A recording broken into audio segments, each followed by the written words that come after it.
Well, there's no problem. If you had a gun, shoot him in the head.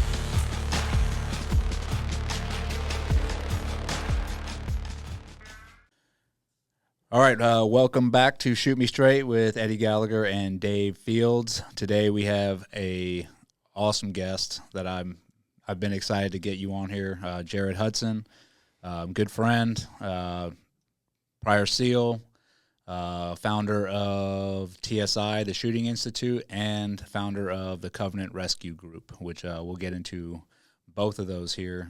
But like I said, Jared's been a good friend for a while. I met you, well, I think we knew about each other in the teams. Yeah, I think we did the only thing I remember is I didn't know you, but when you fell into the well in Namaha, that's so, because we did a turnover op with these guys, and that was in February maybe? Did you fall in the well in February? No, that was earlier on in the deployment. That was early on in the deployment. But they were talking about it when we got there in February.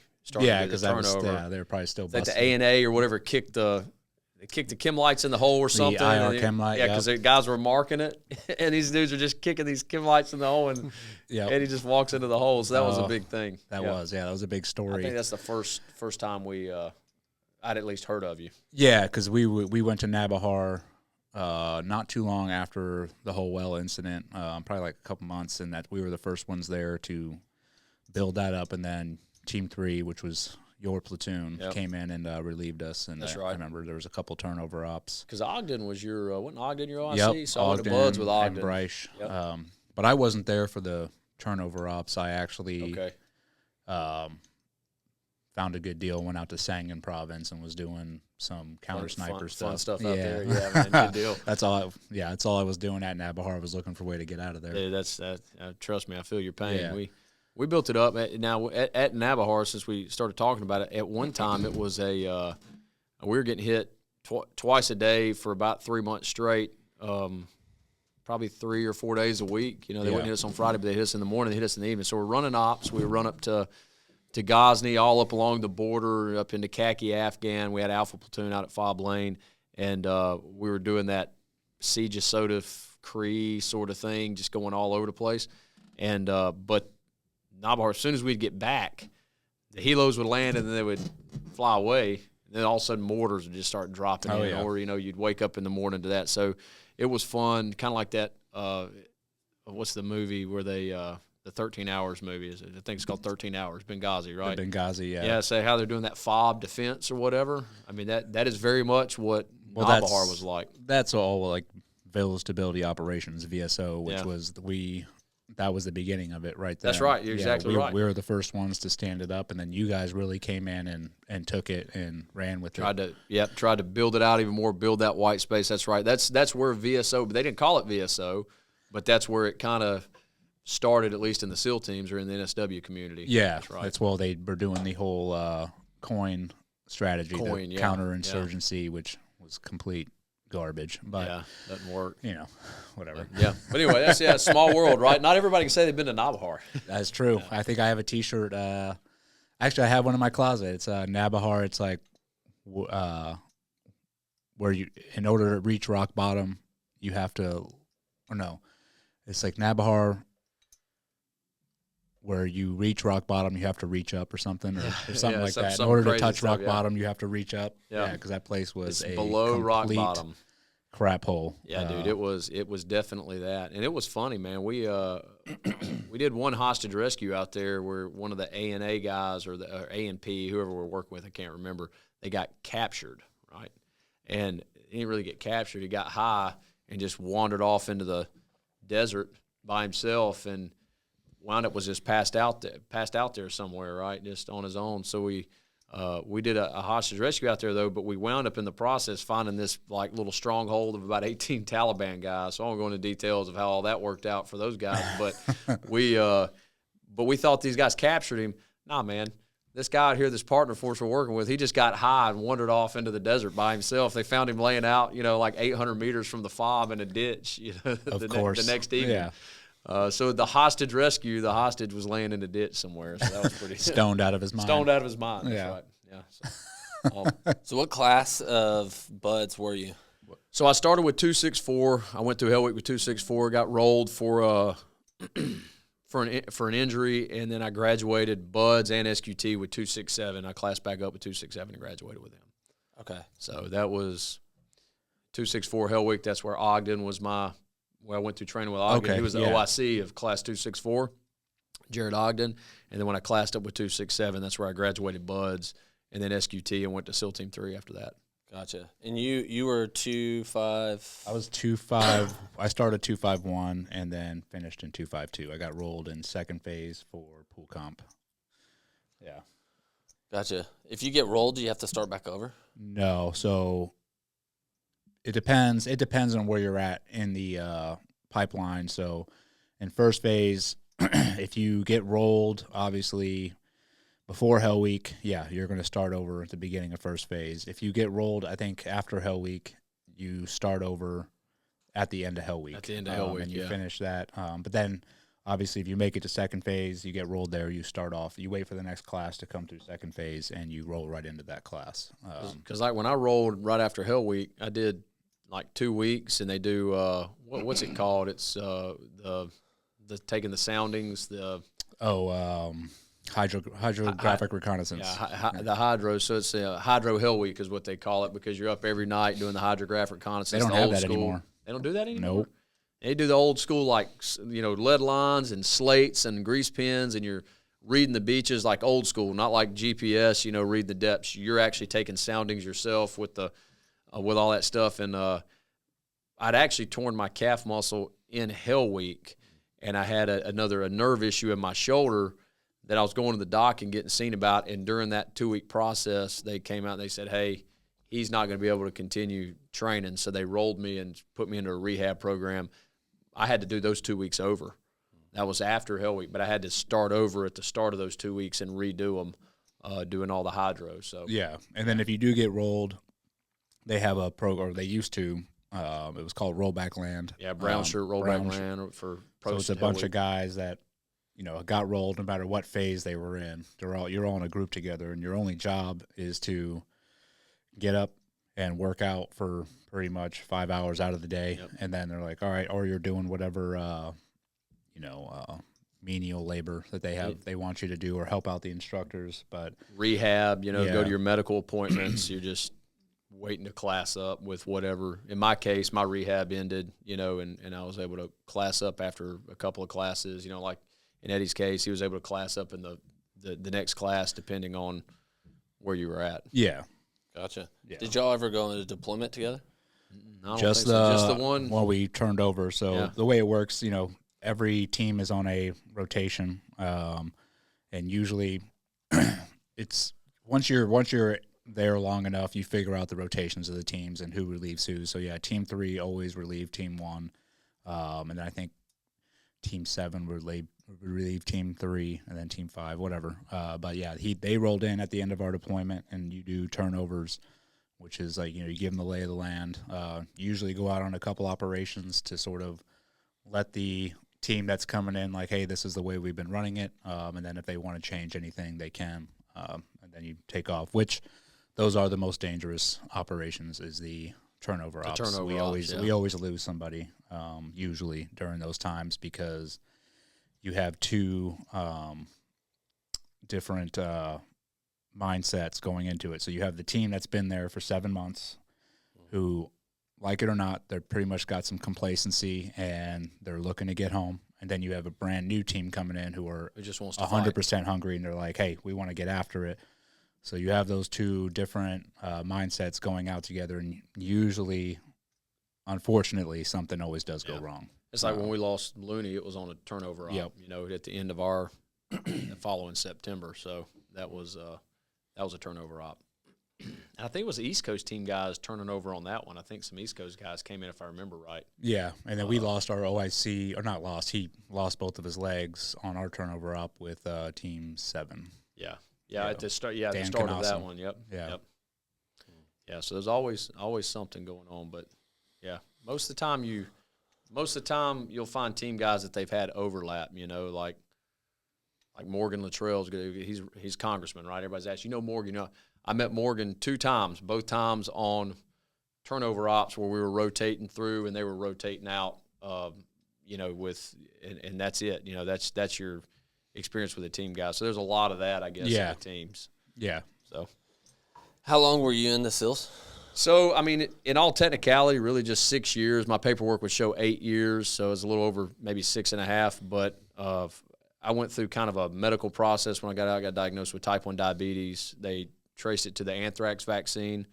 At the time I got diagnosed with it, I was in the process of going into the reserve SEAL team and moving back to Alabama. So when they found all that, it spun up this huge thing. SOCOM Care Coalition reached out. There was a handful of other guys going through it. And they assigned me an attorney, and then they started going through the process to seeing where it came from. As far as I know, I was the only SEAL going through that. But there were some Rangers. I think there was 2 Rangers that the Care Coalition was working on, and 2 or 3 guys from CAG. So they were the Delta that were in the same sort of boat, like diabetes or type 1 diabetes, which is unusual, right? Yeah. Type 1 diabetes, and they were trying to link it to something. And they wound up linking it to the anthrax vaccine. Some doctors will say, no, that's not linked to that. And then a lot will say, yes, it is. But that's ultimately what gets you out. Because I could have been in the regular Navy. They'll let you – I could have been in the regular Navy, deployed on a ship, all that stuff.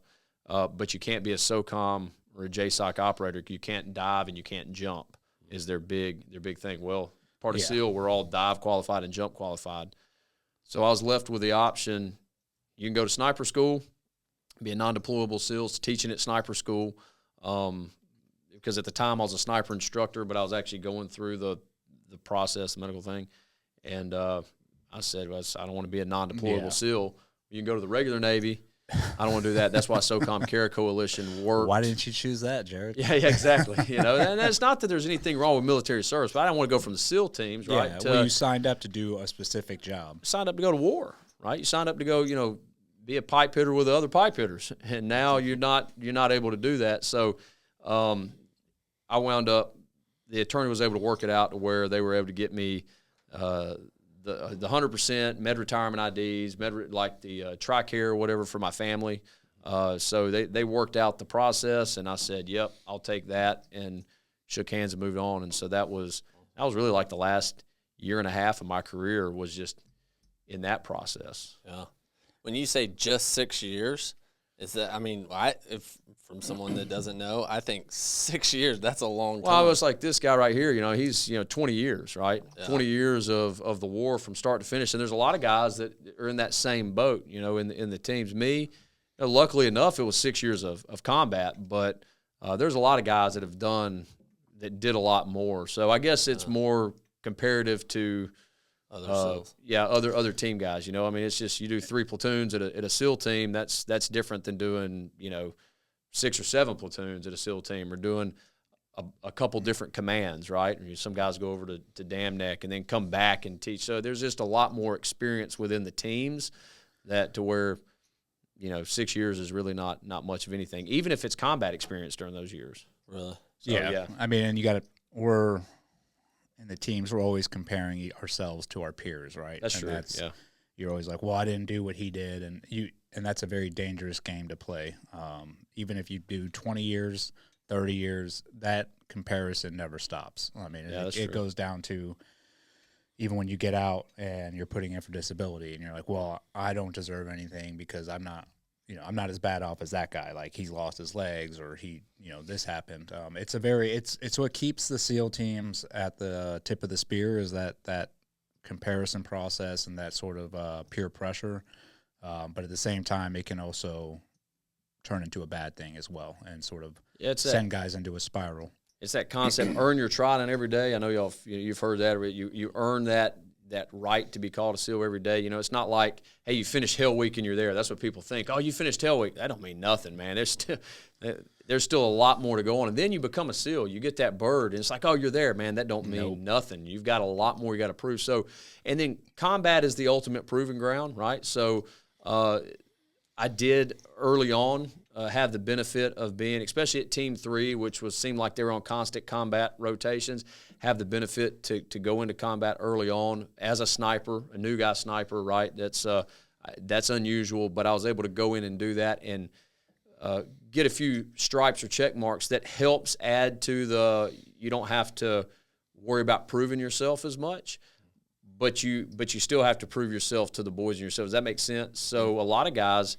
that don't do an initial combat pump, that's where you see a lot of times alcohol and drugs and a lot of the games that you see going on now. You've got these guys that you want lines.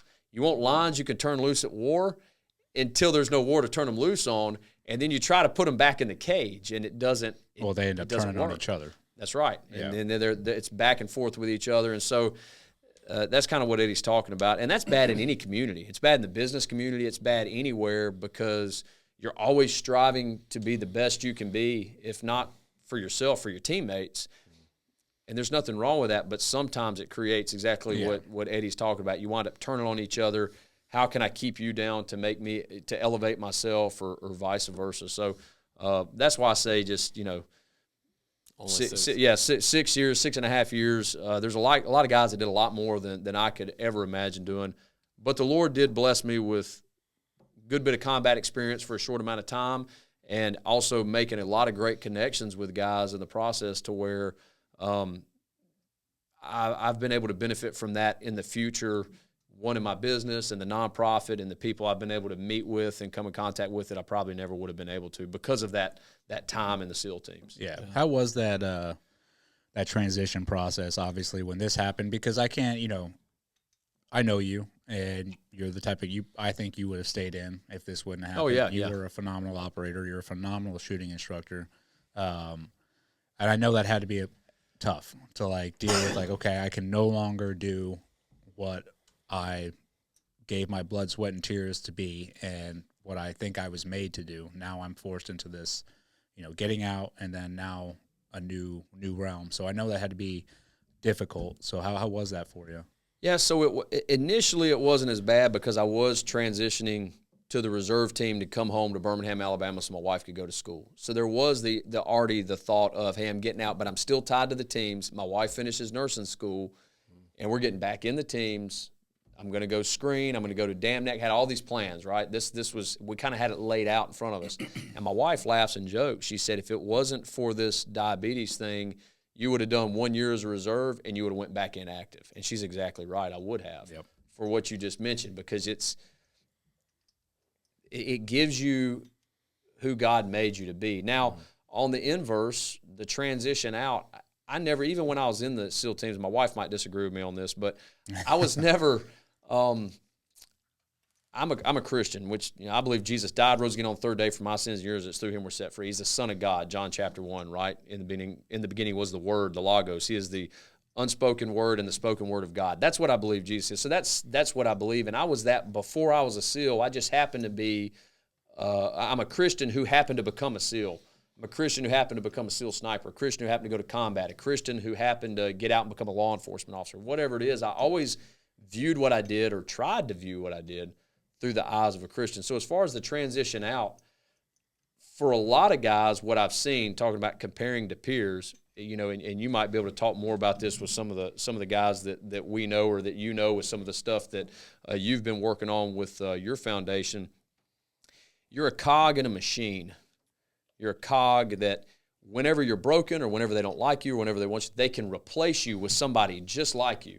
And in all honesty, as you get older, or as you get injured, type 1 diabetes, I broke my back twice in the teams, broke my neck once. So as you look at all these injuries just in a handful of years of combat and training and all that, TBIs, you start becoming physically not what you were. Yeah. Even though you're striving, and you're still very physical comparatively to people your age, in the SEAL teams, there's always somebody that they can plug in place that's better. That's the hard part. So that's where the striving comes from. When you get removed from that and they're like, hey, we don't need you anymore, a lot of guys struggle finding themselves. I will say for me personally, when I had that feeling of, hey, I can't do this anymore. I can't deploy. That's right. You cannot be a SEAL. That's what they said. You can be in the Navy. You can be in the military, but you cannot be a SEAL. Well, then I don't want to be in the military because I wanted to be a SEAL. Yeah. But I found I was already found in Christ, right? Paul says, I count everything as lost except surpassing knowledge of Christ and Christ crucified. So it wasn't as hard for me as I have seen it for some guys, and I believe that's because of my belief as a Christian where God has rooted me in the person of Jesus Christ. However, there still was a struggle that was there because now you talked about being broke earlier. Now I'm out. I'm in the process of this medical thing, possibly getting a medical retirement and doing that, but it's not happened yet, which it happened, a year and a half later, whatever it was.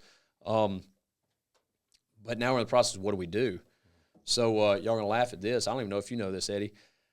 When I got out, I hunted with my brothers. We hunted hunting season, hung out, going through the medical process. We're going through it, and it's now springtime.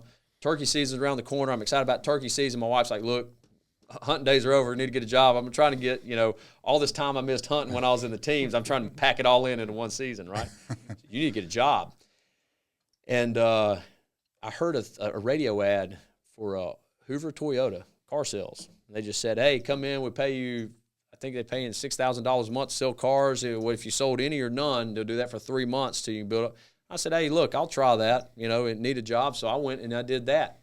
What sucked about that is you got to be a car salesman, you're working 6 days a week. There was no time to turkey hunt is what I'm getting at.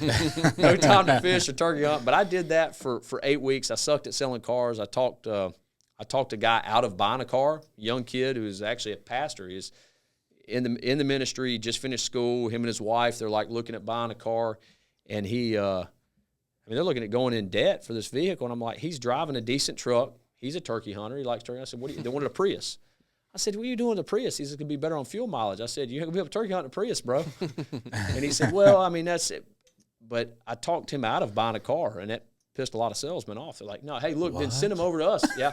They couldn't believe it. I said, no, I'm not selling you a car. And these guys are like, hey, well, we'll sell him a car, which as a young guy, I didn't understand it. But I didn't want this guy going into debt and his wife going into debt unnecessarily when she had a perfectly fine vehicle and he did too. I wasn't trying to get him on the Dave Ramsey program, but I just wasn't good at selling a car. And one of the salesmen really opened my eyes. He said, look, it's not for you to decide whether or not these people should or shouldn't go into debt. They're here to buy a car. Sell them a car. That's the service you're providing. And I was like, yeah, I don't think I can do this. Now, that being said, 2 weeks later, the guy's parents came back, and they bought 2 cars. They bought 2 Priuses and said, thank you so much for what you did for our son. We're going to buy 2 from you. Yeah, so there was that. But I learned a lot in that short amount of time. It wasn't for me to impart to these people who are looking for a car what they should or shouldn't do. They're wanting a service, sell them a car.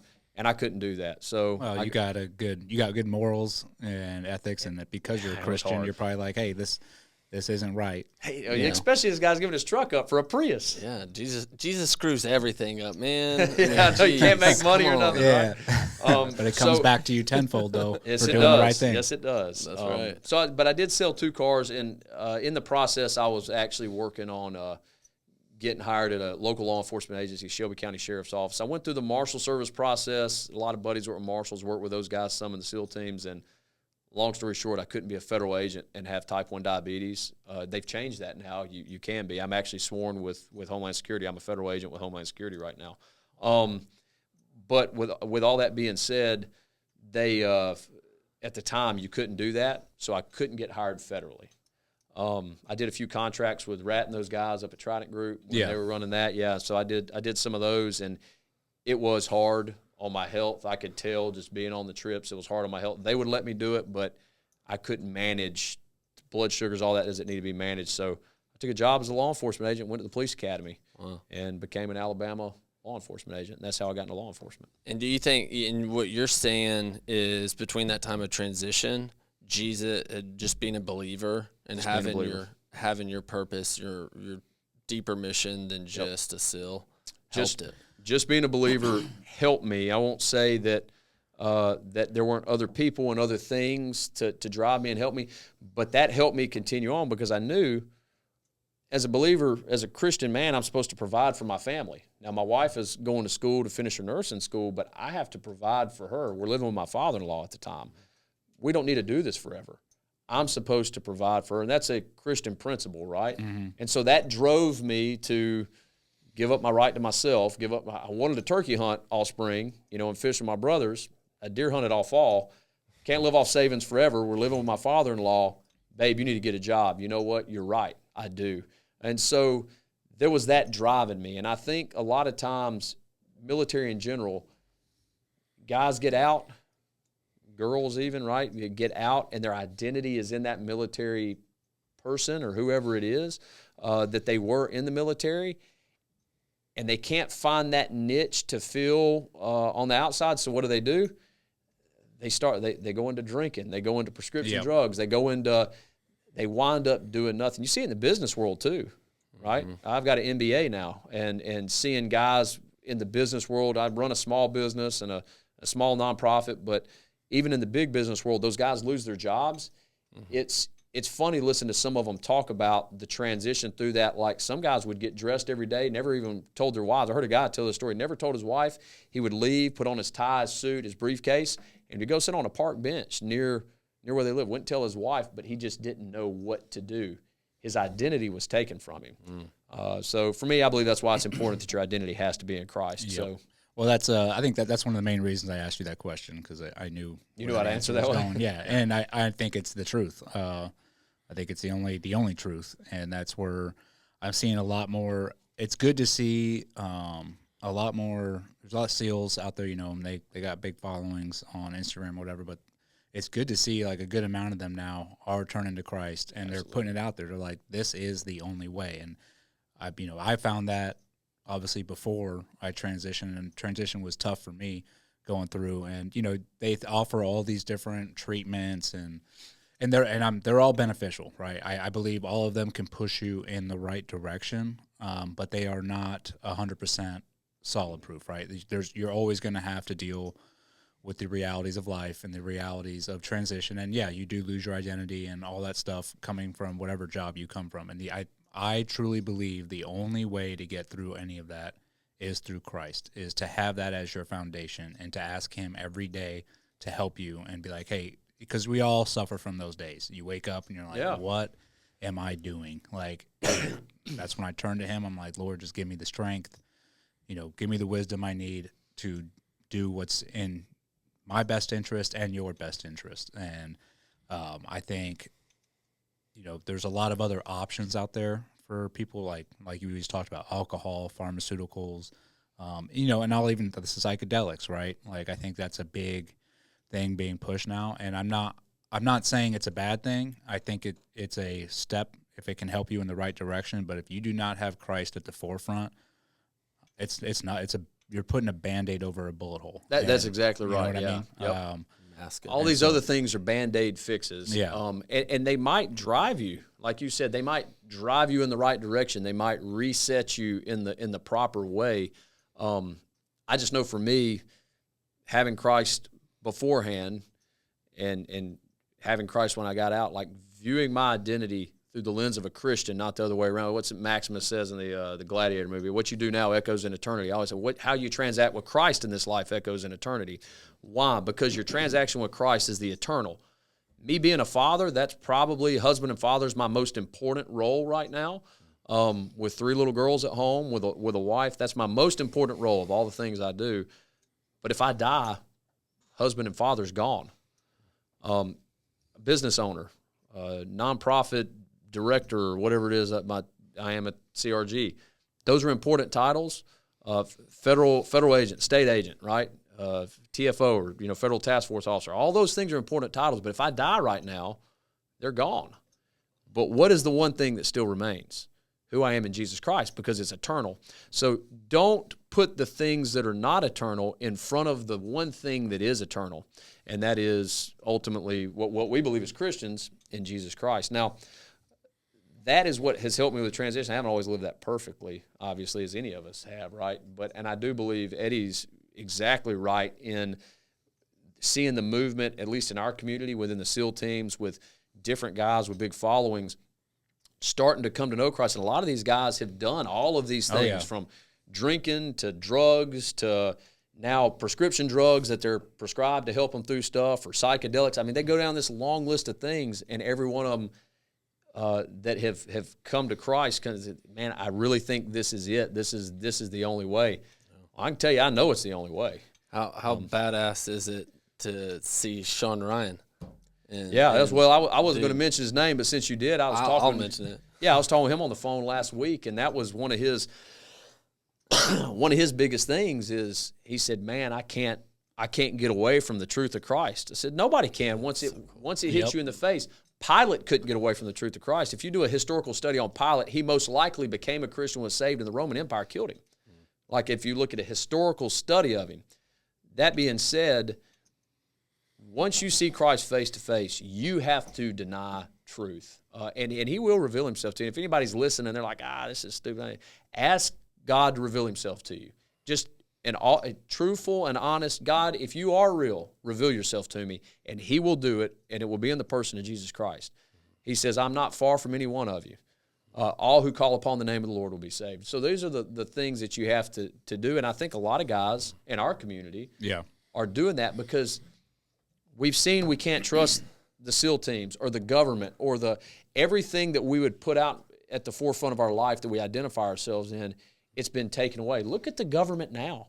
Everything's woke. Everything's LGBTQIA. All that, and dudes are so they're like, I don't want to be a part of it. The reason you're recruiting issues, the reason you have recruitment issues within the Navy, well, it's the same reason that Bud Light's having issues selling Bud Light right now. But they get this the transgender spokesperson for the Navy. That's not going to help your recruitment issues. That's actually the reason you're struggling with recruitment. And so everything we've believed in, everything that we fought for, everything that our buddies have died for over the years, we're seeing is being stripped away by this backward system. So what do you have to do? Well, I got to turn to something else, and I think a lot of guys are turning to God, and he's revealing himself to him in the person of Jesus Christ. Yeah, I think anything man-made is going to let you down in the end. 100%. That's the bottom line. Like if you're putting your beliefs or all the actions that you do into a institution or a big corporate company or whatever, and you're thinking like that's going to lead you to a happy life or success and this and that. Yeah, you might if you're working hard and you might achieve that success, you might achieve that happiness for a bit. But I was like, in the end, that corporation, that institution, they don't care about you. That's right. In the end, they will be gone, and you'll be left with just you and your family. And if you don't have Christ, will never leave you. That's right. And that's the honest truth. So, now I think it takes a lot, especially from guys like us or from our community. I mean, you grew up a believer. You had that strong foundation, but you do have a lot of guys that do go into the teams. And I'm one of them. I grew up a Catholic, which a half-ass Catholic. Went into the teams. I really didn't start delving into Christ until I married Andrea. She was a very strong Christian, and that was part of our deal or agree. Like when she married me, she's like, "Listen, I will not be married to a non-believer." And I was like, done. I'm good. But even then, I wasn't. I was doing it half-heartedly, I guess. And it wasn't until my whole debacle at the end where I completely gave everything to Christ, and that's when I knew. I was like, I felt it, physically felt his presence, and I was like, this is undeniable. Yeah. Would you say that your identity was as a SEAL, was in the SEAL teams before? Oh, for sure. I mean, my identity, my whole purpose was being a SEAL. And I put that on a pedestal. It was my golden idol. That trident is an idol. And I gave everything to that. Which is so cool that God allowed it to come back around like it did in your story. At the time you're like, this is so unjust and but if God uses that to save you, to draw you toward Him, then it's absolutely 100% worth it, and that's what Eddie. When I first met him, and we talked about his situations. He's kind of going through it. You just gotten out of the Navy. I just got out. Yeah, when we linked up, met up. Somewhere here in Florida, some little men's event. There's a group of young men that I got asked to come down and talk to, and then Eddie, came over near where they lived, and all that being said, as we talked about, that's what he said. He said this whole situation helped me find God. And you know what? If that is the one reason, I could care less what the SEAL team say, what NSW says, what anybody says. If that is the one reason all this happened, then it's 100% worth it, because it says all of heaven rejoices greatly over one sinner saved. It's the 99. He leaves the 99 sheep to go find the one. Well, at that moment, you were the one. And whatever it took, God used whatever situation to draw you to him. I think that's unbelievably powerful. And that shows the power of our God and what he will do and what he can do. And for some people, it's not that. For some people, it's not that situation. It's a simple revelation of who the person of Christ is. Maybe that's where Sean is. Sean, maybe that's where he's at with it. But whatever it is, God will draw you to him. But he will give you the option to say, no, thank you. He'll draw you to him, but he will give you the option to turn away. And so that's where you have to be careful, because you don't want to quench the Holy Spirit. Yeah. Eddie would be that black sheep outside the pen, Well, that one black sheep out there. As Andrea says, she's like, you literally had to be thrown in a prison cell by yourself, and some of us are just stubborn, Hey, man, I mean, if that's what God uses that, and he's like, I like this stubborn individual, I like what he's about, but he just needs a little push. A little prodding, yeah. Well, it's confirmation too, because he chastised those he loves, right? Absolutely. So the fact that he breaks us is a confirmation that we are his. Absolutely, 100%. If you don't struggle with who you are in the flesh daily, and have the constant breaking of the Holy Spirit, then you might want to question whether or not you really know him. There's a lot of people say they're Christians, but in the end, what did Jesus say? Get away from me, I never knew you. Those are the saddest words of all time. These people believed that God was in them, but he says, get away from me, I never knew you. Why? Because they've deceived themselves again with things of self as opposed to things of God. So, yeah, you're exactly right. That's a good confirmation that God is disciplining you as his child, or disciplining you to bring you into the fold as his child, whatever it looks like. He's drawing you in, and that's important to notice, I guess, not to just say, oh, this sucks. We've got to, I got to do this to fix this problem. It could just be God allowing it to happen. Yep. Because you're his. So, Did you, with your time in the teams, did you find it difficult, or, I don't want to say difficult, but how was it like, because you're a very outspoken Christian. Right. You're like, hey, this is what I believe in. How was that in your different platoons? So it really wasn't that bad. We had a good platoon of guys. Some of these guys are still in, so I don't want to mention their names, I guess. But we had a good group of senior guys. Some of them that died on the extortion helo, that went over to Gold Squadron. Yeah. Some of those guys were in our first platoon, were some of our senior guys like D-Rock and those guys. You probably went to Buzz around the same time you did. So there was a good core group of guys that didn't play a bunch of stupid games. Chris Kyle was at Team 3 at the time, and he was in another platoon, but there was kind of that a lot of combat experience. So they would play new guy games, but it wasn't as bad as some of the stuff that I heard from other teams. Like, they were definitely about getting new guys combat ready, because they're like, hey, we're gonna deploy to combat. Because not long before that, you had Mikey Mansour, you had Mark Lee, so you had a lot of deaths from SEAL Team 3 because of what they were doing in Iraq, and so there was it was ominous, but it was serious. There was still the fun games, but there was a seriousness about it. It was to be combat ready, not to just play stupid frat boy games like you hear a lot of times from any military unit, right? We still did Connex box fights, which I'm fine with. I enjoy doing fighting and everything, but and you get beat up. You want to have to fight like 6 dudes, and you don't want to get, but it still built rapport. That was a good thing. The drinking games weren't something they were so much into, which I heard a lot about, because I didn't drink. I didn't drink, wouldn't drink, didn't feel right about drinking. And for me, early on, the Lord opened the doors for me to not have to deal with a lot of stupidity, because as a new guy, I got picked to go to sniper school. And the only reason I did was my chief at the time, Benny Olson, he's out now. Yeah. Benny sat down and met with me in Germany. So when I first got to the team, we went to finish out like an Iraq deployment, and then we went to Germany to rotate through, and I stayed in Germany for like 2 months. And so with Group 1, a lot of high-level leadership there. It was very neat to see what was going on. But Benny said, hey, man, what school do you want? I said, hey, whatever the platoon needs. I remember hearing that from guys. You just whatever the platoon needs, whatever the team needs. Hey, whatever the platoon or team needs. He said, I appreciate that. I didn't ask you that. I asked you what school you wanted. I said, well, I understand, and I really do want whatever y'all need. You know, I mean, I'm a new team guy, like 20 years old. You know, and he said, all right, I'm gonna ask you one more time. What school do you want? I'm really asking you. Where do you want to go? And I said, I mean, if I'm really being asked, I'd like to go to sniper school. And that's what everybody wants. And he said, Roger that. You're going to go to sniper school. Now, that never happens for a new guy. And he told me the reason he did that. He said, you sounded like you would be good at sniper stuff. You didn't sound like somebody I wanted talking to on comms. And he had 2 slots he had to fill, comms and sniper.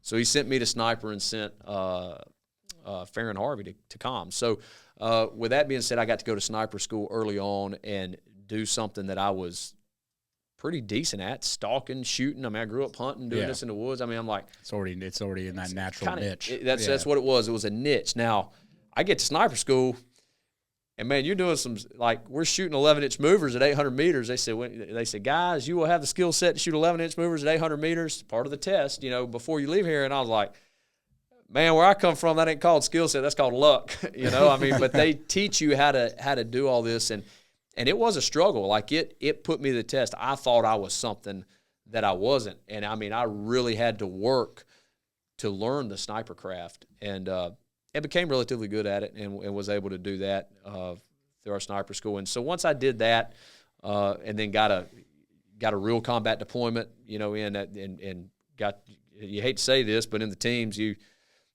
it's either drinking games or shooting people. Those are the 2 things that make you who you are, and got to go overseas, kill bad guys, go to combat, prove myself there. So my Christian beliefs, where they might call you a Bible thumper that I've heard in the past, that was quickly put to the test, and they're like, all right, nah, HUD will do the work, you know. So that was, and that's what it really comes down to, you know, because I knew I had new guys check in, or just dudes that were, you know, proclaimed Christians. And yeah, you're gonna get your balls busted when you come in, and you're sitting there like, oh, I'm a believer, and being outspoken about it. But the guys that survived, in my experience, the guys that really flourished in the teams, were the ones that stood there and stood their ground, had a backbone. Like, no, I don't do this. I don't go out and drink. I don't, you know, go womanize or whatever. Right. But I'm a phenomenal worker. I will do whatever it takes to be here. And once the guys see that, they're like, all right, this guy's good to go. But if you're weak in your beliefs, you're weak on your, you know, oh, well, okay, I'll go do. You either go along with it, or you take a and stand and you suck as an operator. You start to, well, you hurt your rapport with that sphere of influence that you should have. Yeah, you could hurt your team, right? Well, like you definitely hurt your team, yeah. And from what I understand, like from you guys, your team is what matters. I mean, it matters more than your own life. Well, you hurt your reputation is what it is. Yeah. And it's, if you have a reputation, okay, if you came in and proclaimed, I'm a believer, this is what I believe in, but then 2 months down the road, you're out drinking, doing whatever with the rest of the guys, believe me, that does not go unnoticed. It's like, That's right. Hey, that guy said he was this, and now he's doing this. Now, it might not be brought to the forefront and be like, you're doing this, but believe me, it'll be in the back of people's minds. And they're like, this guy is not who he says he was, or he's not practicing what he says he believes in. So Senior Chief Coons, I don't know if you know him. I think he's out now. He was at Team 3 at the time. As before, he was at SQT, then he came to Team 3. Solid Christian man. Now, he lived the team guy life early on, got saved. Long story short, I did at the start. I went out one night and I drank with the guys and all this stuff, and I forgot what I did, but whatever it was, the next Monday at the team, he grabbed me, held me against the wall, and he said, I know who you are. I know where you come from. And he taught my dad a good bit and everything. He knew my Christian beliefs. He said, you either don't go around saying the name of my Savior in your mouth, or you start acting like he's your Savior. That's what Senior Chief Coons said to me. And the Lord used that right there to redirect Jared Hudson in that moment, because that was very condemning, but in a good way, right? That whatever I had done, and I don't remember what it wasn't that, but I'd done whatever with the guys, right? Yeah. It didn't go unnoticed, like you just said. He said, you either start living for the Lord or don't ever let his name come out of your mouth again. My gosh, that's heavy. I've been a Christian my whole life. So there are the Lord used that, I guess, to help me maintain that. And after that, you could talk with guys in the platoon or the different platoons I was in, and even my wife on it. The Lord, I was like, all right, I don't ever want anybody to say that again. The Lord used that to really change me, so I wasn't that faltering person, but I had that strong backbone, that strong foundation. And toward the time of me leaving, you would have more and more guys, and even now that I'm out, call me and say, hey, man, do you mind? These are dudes that would say they're atheists, or they say they don't believe it. Do you mind praying for me about this? Do you mind, hey, what do you think about this? I'm dealing with this with my wife. Like I'm some kind of counselor. I'm like, bro, I'm like the last guy you want to talk to about this. And they're like, no, I really want to talk to you about it. But it's not Jared. It was Christ that they saw, and I believe that. Yeah. I believe that. So, did you struggle at all about shooting guys and being a believer, or you see it as, hey, we're at war, that's the enemy? No, I didn't struggle with shooting guys. I mean, it's like I don't want it to be. War is a terrible thing, right? But Exodus chapter 14, I believe it is, says God is a man of war. That's what it says. So we war now because of the wickedness, the sin, the evil in our world. And God uses some groups to destroy other groups. So I saw the wickedness that was taking place, even if not for our country. We might be fighting this for political reasons or whatever, but I do see the wickedness that exists in where we're fighting. And I don't think people realize that. Like, oh, we're over here just messing with these people.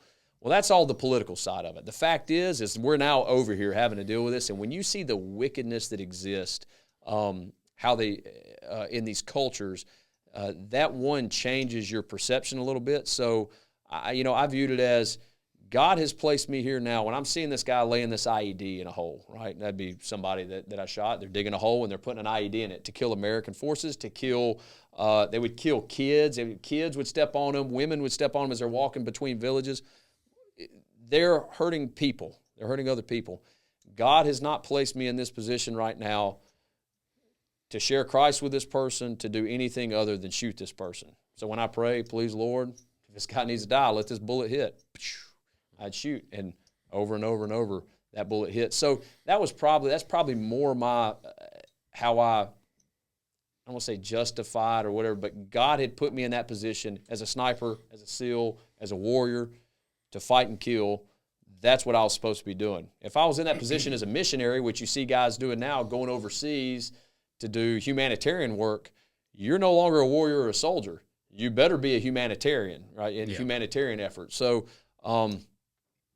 that's just the way I viewed it. So no, there wasn't really a problem with it because I'm doing what we were called to do. It's not Jared Hudson seeking his own vengeance against these individuals. Yeah. It's me working on behalf of a government that's waging, whether we believe it's a righteous or an unrighteous war. I'm having to follow the orders of my superiors, and that's what I'm doing, which Christ talks about in the New Testament to a Roman soldier. You be the best soldier that you can be. He tells that to the Israelites. If a Roman soldier says, carry my cloak a mile, you carry it 2 miles. That's where the saying, go the extra mile, comes from, right? Carry it 2 miles instead of 1. And so that's what we're doing in that. Yeah. Let God work out the wickedness of people who might be waging this war for wicked schemes. My job is to protect the men that I'm with, protect the men of the American military, and protect our coalition partners, the Afghani people, the Pashtun people that we're there to protect. That was my job, so that's what I had to do. Do you think a lot of people don't, like you said earlier, they don't understand how wicked other cultures and other evil? No, they don't understand it, but they don't even understand the aspects and impacts of war. It's just like when they do the test with like the media people.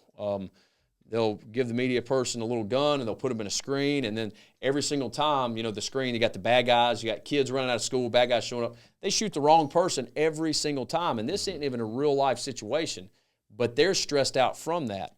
And that opens their eyes to why law enforcement officers might wind up shooting somebody or having a mistake and shooting the wrong person. It's the same thing. None of these people have been to war. William Tecumseh Sherman talks about it the most. He said the ones who have the least experience with war, they've never experienced people crying out in pain, buddies crying out in pain, they're the ones who scream for war the most, or they're the ones who scream against the war the most. They have the least to lose because they're not involved. Well, they're the ones that armchair quarterback the most. That's well. right, and and they have no idea. And I've been asked that same question multiple times, and people have come back at me like, well, because I'm the same answer. Like, dude, I looked at it as we're going over there taking out evil, and what I saw over there was pure evil. 100%. There's no ifs, ands, or buts about it. I mean, and I don't think people could even fathom the stuff that we saw over there and the stuff that we saw either Al Qaeda, ISIS, or whatever doing not only to Americans but to their own populace. I mean, just killing women and children in front of us and torturing them in like the most horrible ways. But then people come back like, well, that's their culture, and who are we to say what's right or wrong? And this is my answer. I'm like, God will judge us at the end.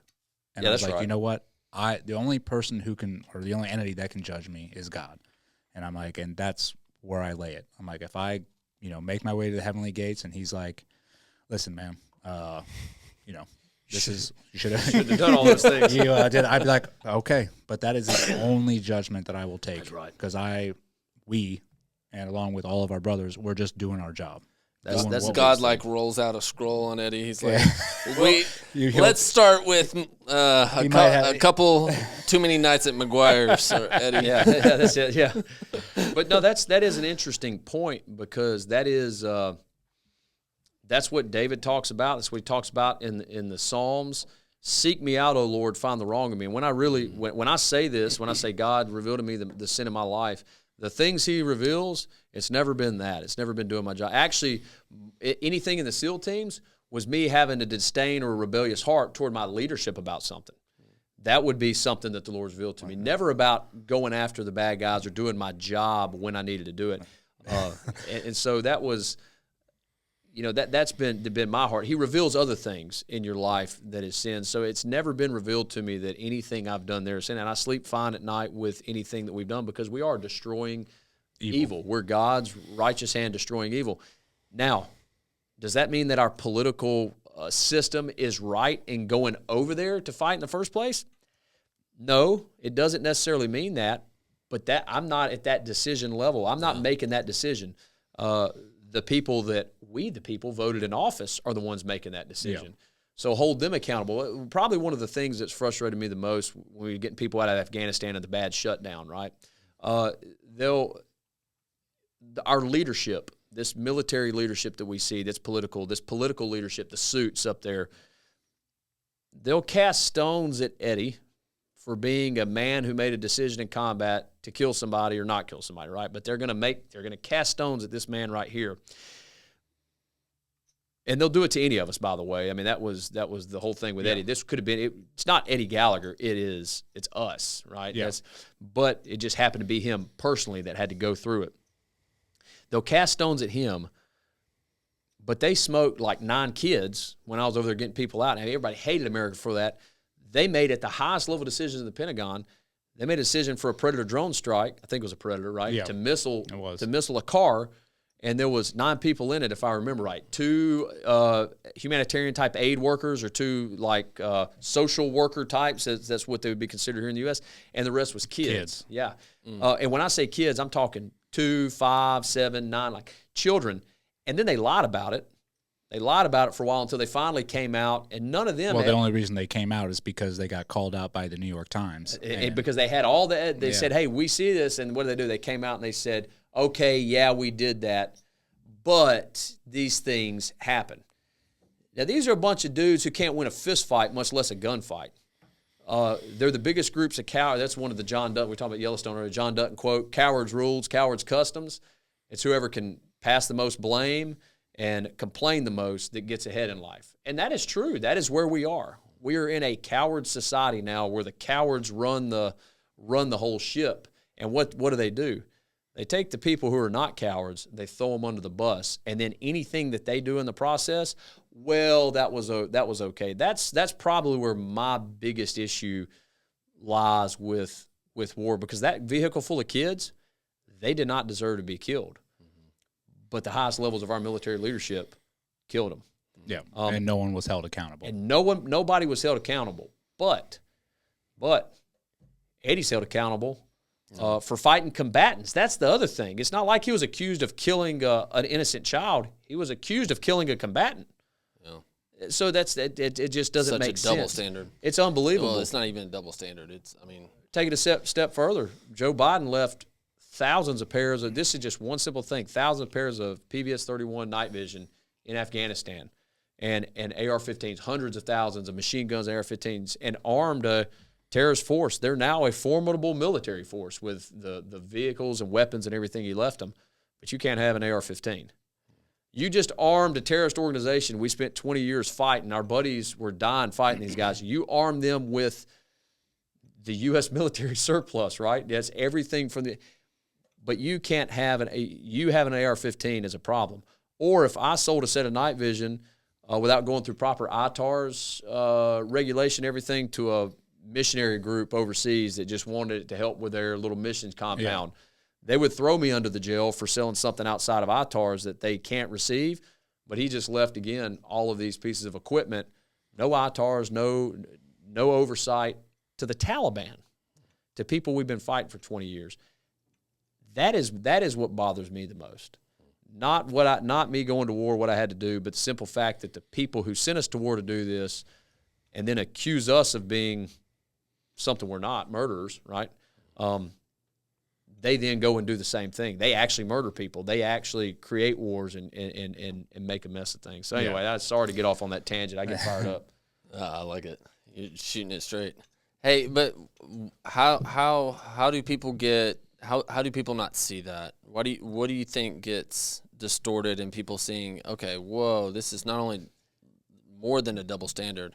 I don't know. I think the first thing is people, to include the military, the vast majority of the military don't experience war. I mean, I think I read a book from World War II. It said 4% of the force did 96% of the fight, and I think is the title of the book. Is that you know what I'm talking about? I believe so. Yeah, I don't know about the numbers, but yeah. But it's basically in World War II, they're talking about a small percentage, and we see the same thing now.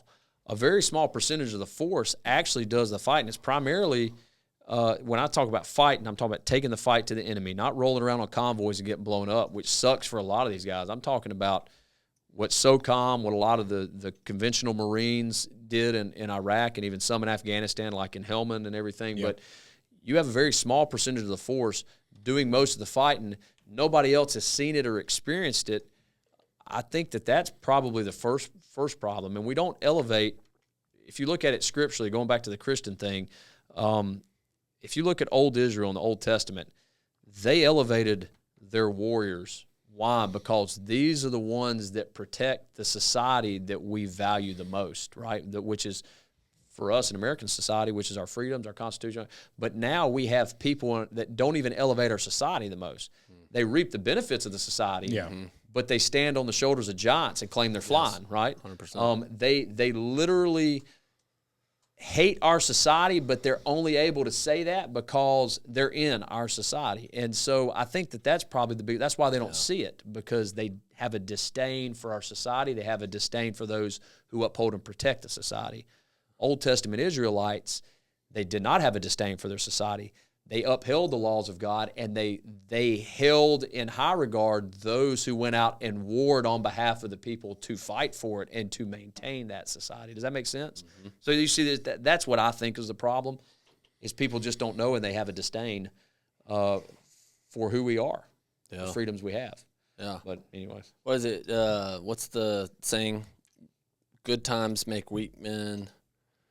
Weak men make bad times, something like that. I think that's it verbatim. And then it's like weak times make good men. I know what you're saying. Yeah. Yeah. It's what is that saying? It's something to the extent that we're maybe in that cycle. Good times make weak men. Hard times make strong men. Strong men. No, hard times make strong men. My phone. That's it. Strong men make easy times. Easy times makes weak men. It's just a repeat cycle. That's it. And that's where we're at. Yeah, and it's really a 4-generation cycle. If you look at it historically, it seems like it's a 4-generation cycle, and we're at that 4th generation. About 100 years. Okay, so we're for sure at that 4th. I mean, there's no denying it now. So what you see is it's an effeminate. It's not feminine in nature, but it's an effeminate society. So we're so against the masculine. I'm raising 3 daughters, right? And I want them to have every opportunity that can be afforded to them. But I'm not a feminist, because only in this society, protected by masculinity, can feminine or the feminist or the weaker men succeed and be and survive. And a lot of people get pissed when I say that.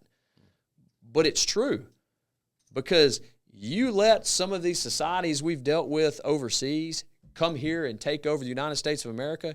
You know, the first people that won't have a voice, that'll be this LGBTQ community. The next that won't have a voice will be the women community, right? Look at Afghanistan after we turned it over. We turned it over, and you don't hear a thing out of them from their women's rights. In Kabul, they were doing like half-naked yoga in Kabul, had all these shops. All those things are gone. They're all gone.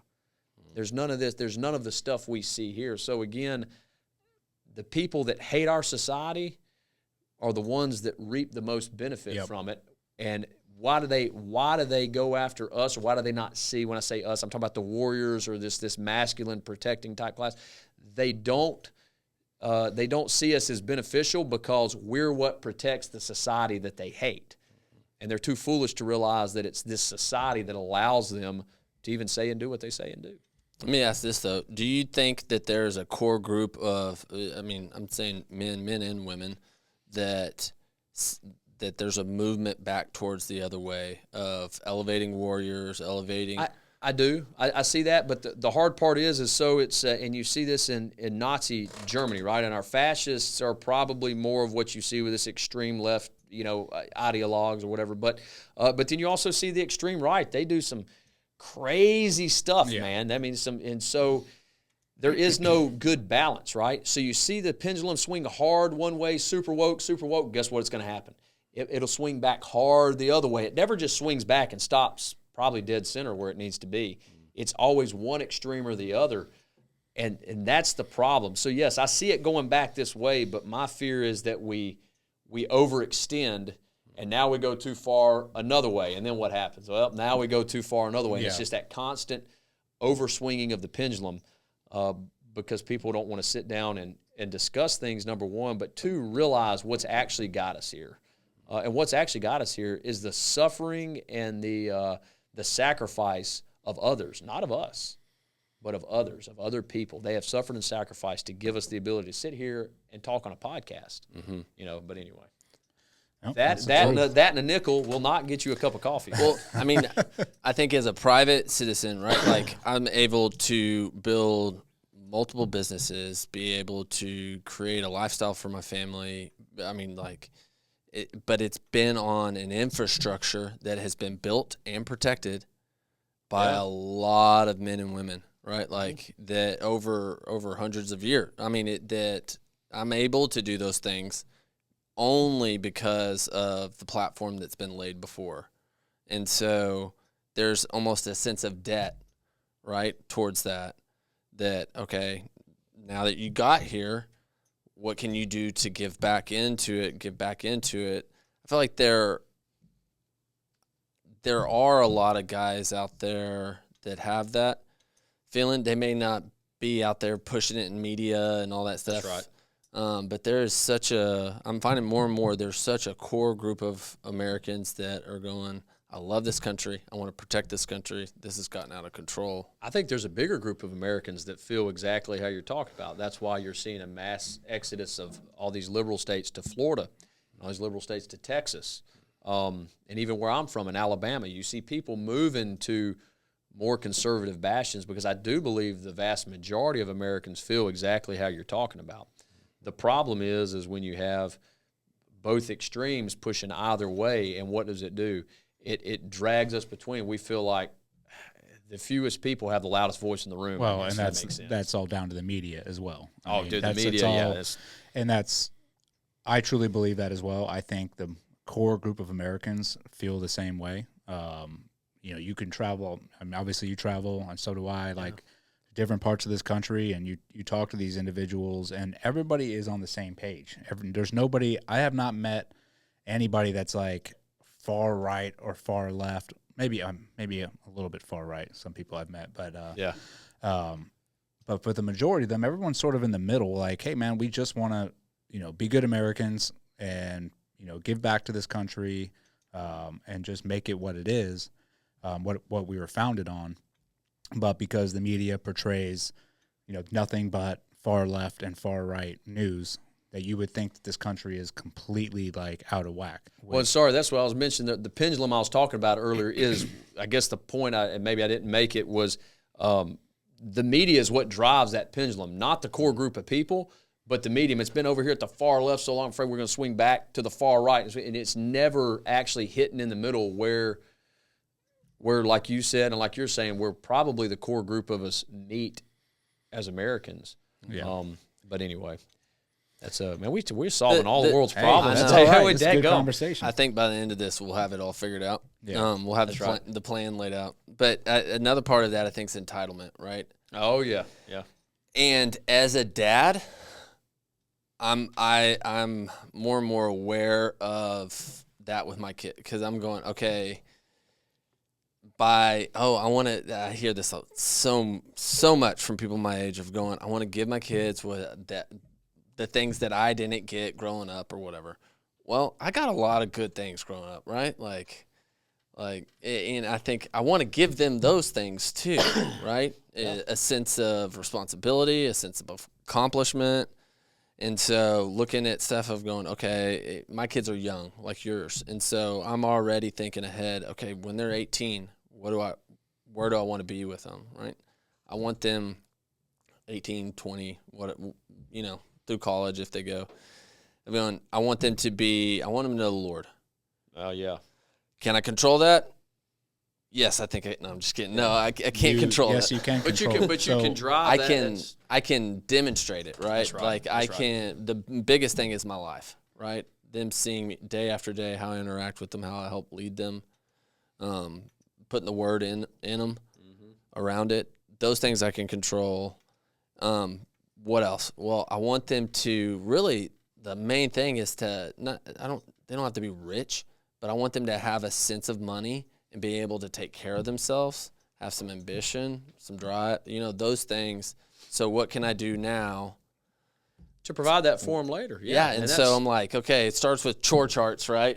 It's like, no, you're right. Clean the dishes. This isn't, this is my house. This isn't yours. That's my wife every day. Hey, you haven't been watering the plants. Like one of my daughters is to water the plants. The chore chart, but I think it's funny. Do you have chore charts at your house? No. We've tried multiple times. The kids, we've raised them. They do their chores. I mean, we have to do. Yours all grown now, though. Yeah, they are. I mean, my youngest is going on 14. So yeah, so and the big thing that talking about, what can we do for these kids growing up now, especially when we have our own.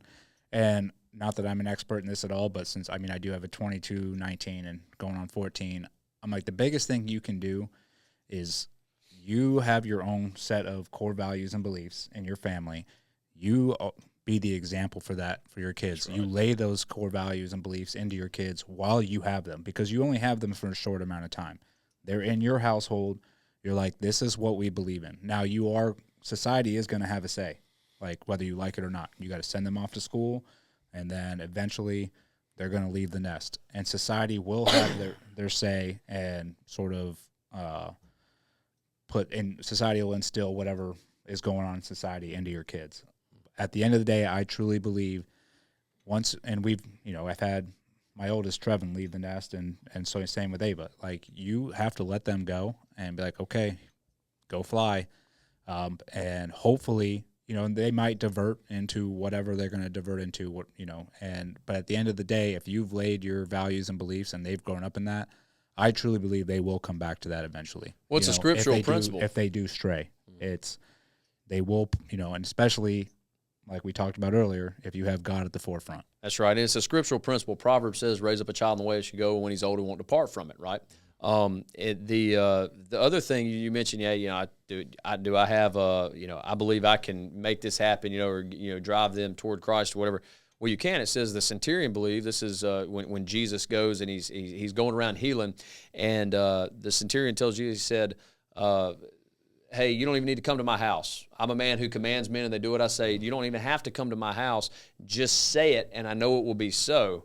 And so he says, I haven't seen faith like this in all of Israel. It said the centurion believed, and the rest of his household was saved, right?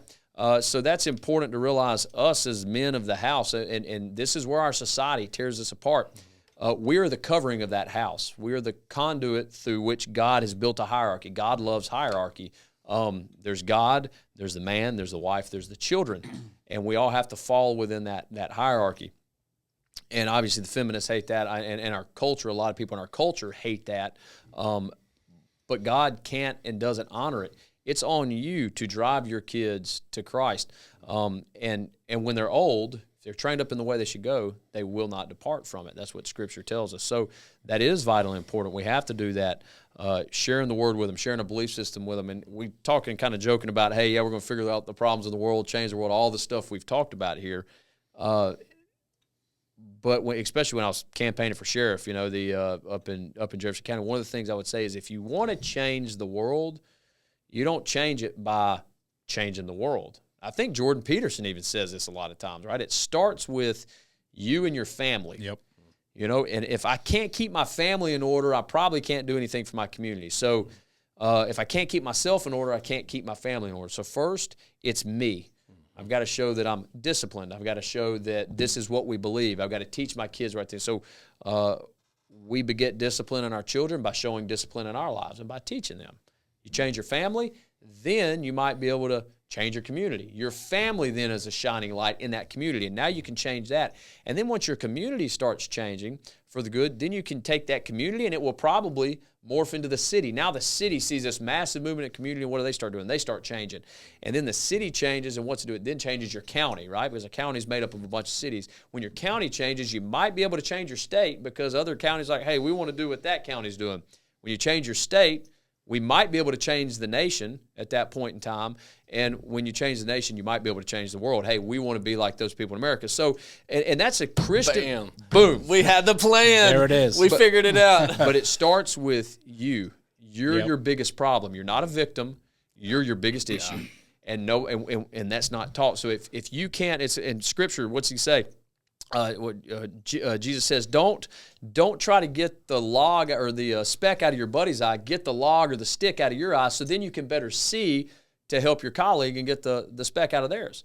So instead of looking at all the problems in Eddie or looking at all the problems in you or me or him over there, whoever it is, we need to look, what is the problem in me? Reveal to me, God, the problem in me, because there's plenty of problems in us we need to fix. Our society doesn't do that. It's all about my right to myself, right? Yep. There is no problem in me. That creates the issue. But if I look at the problems in me and I can fix those, that's going to beget that in other people's life, in particular my family, and you see growth from there. The final piece on this, Jesus was one man who died on a cross, rose again on the third day, and then he had 12 disciples that followed him. One went away, one betrayed him, right? Betrayed him to the point of death. Judas, right? So as we see that, it's a very small group. But what did they do? They changed the world. They changed the world without the sword.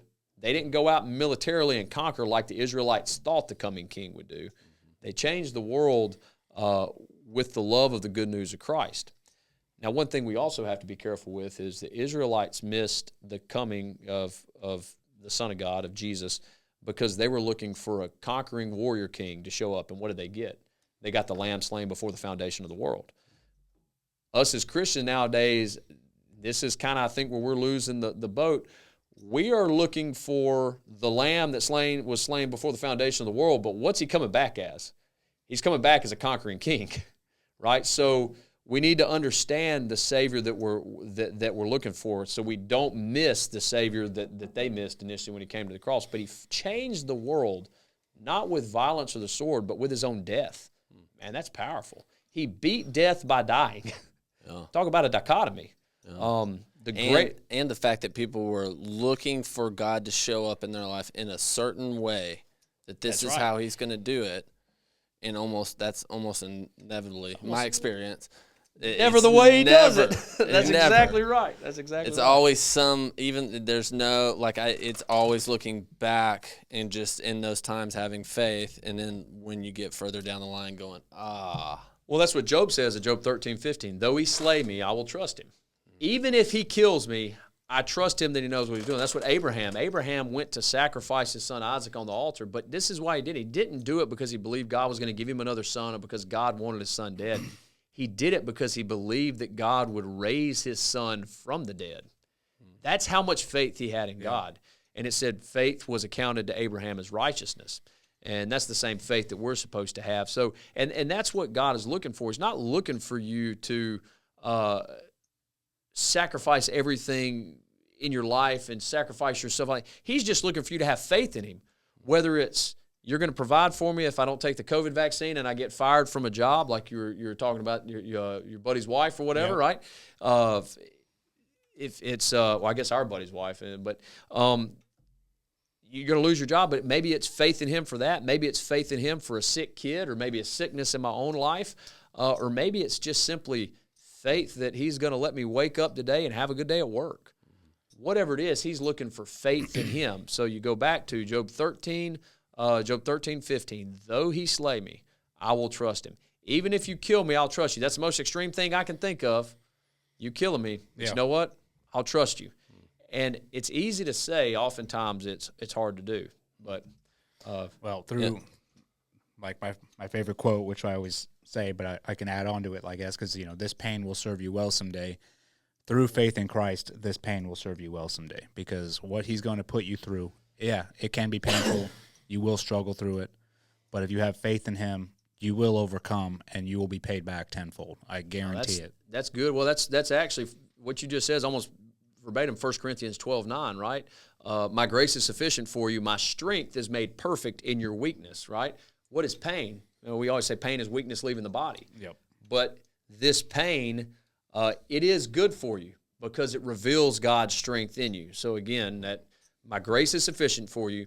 My strength is made perfect in your weakness. And this is actually just talking to Paul. Paul had that thorn in the flesh that he talked about, and he's possibly eyesight issues. There's a bunch of people who argue what it is. It doesn't matter what it was. He prayed. He said 3 times that the Lord would remove it.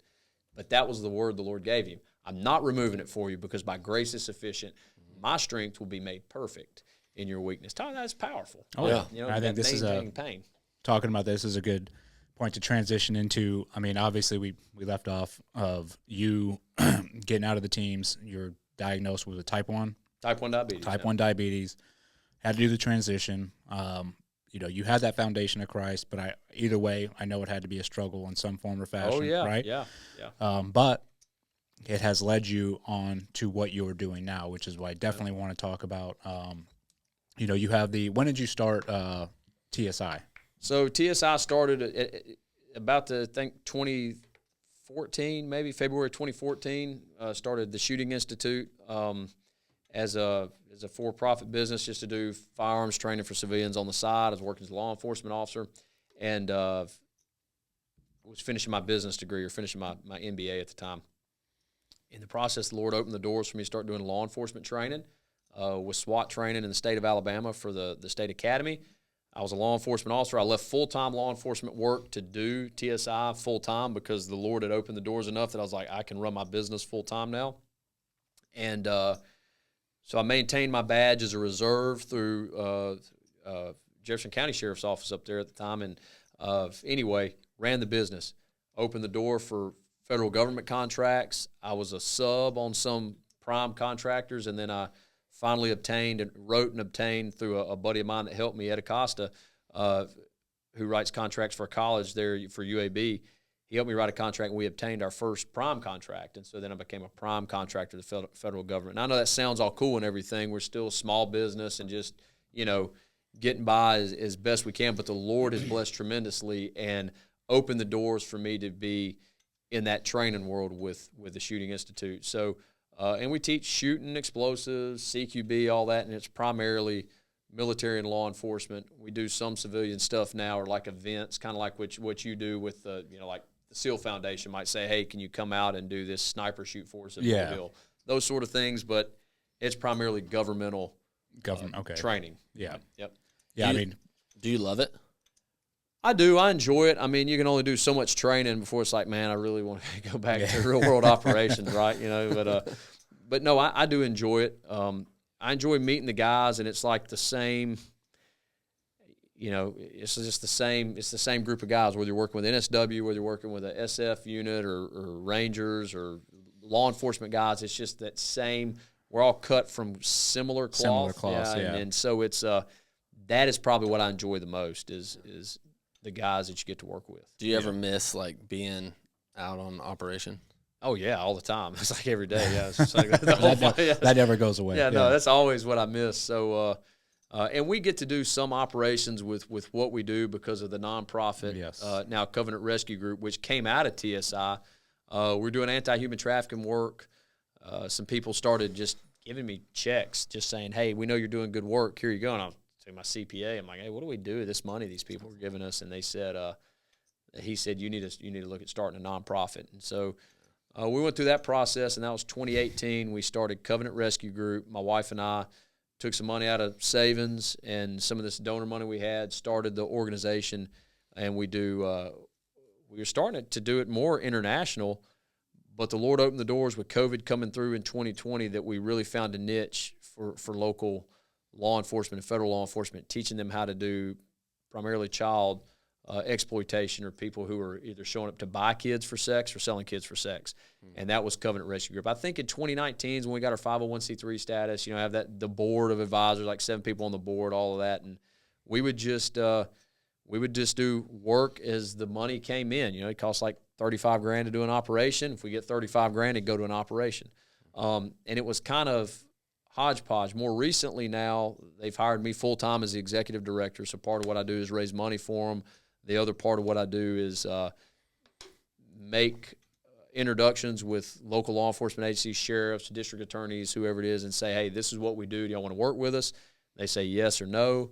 And if they say yes, we go in, we fund the operation, teach them how to do that, and we arrest people who are showing up to have sex with kids, or if we're able to flip them, people who are selling kids for sex. We wind up doing both. How do you track down these individuals that are either buying or selling kids? So for the buying portion, you were talking about Sean Reiner, you saw earlier, or maybe just recently. I listened to it on the drive back yesterday, I think about halfway through. So you see the guy gets on the dark web and does stuff. So this really wouldn't even be the dark web. I guess it's more considered deep web, maybe, is what I've heard it called. But you have some sites that you can dark web is you can target specific individuals who are like producing and selling child porn and stuff. And we will do that through our federal partners with HSI as a federal officer through ICE with Homeland Security.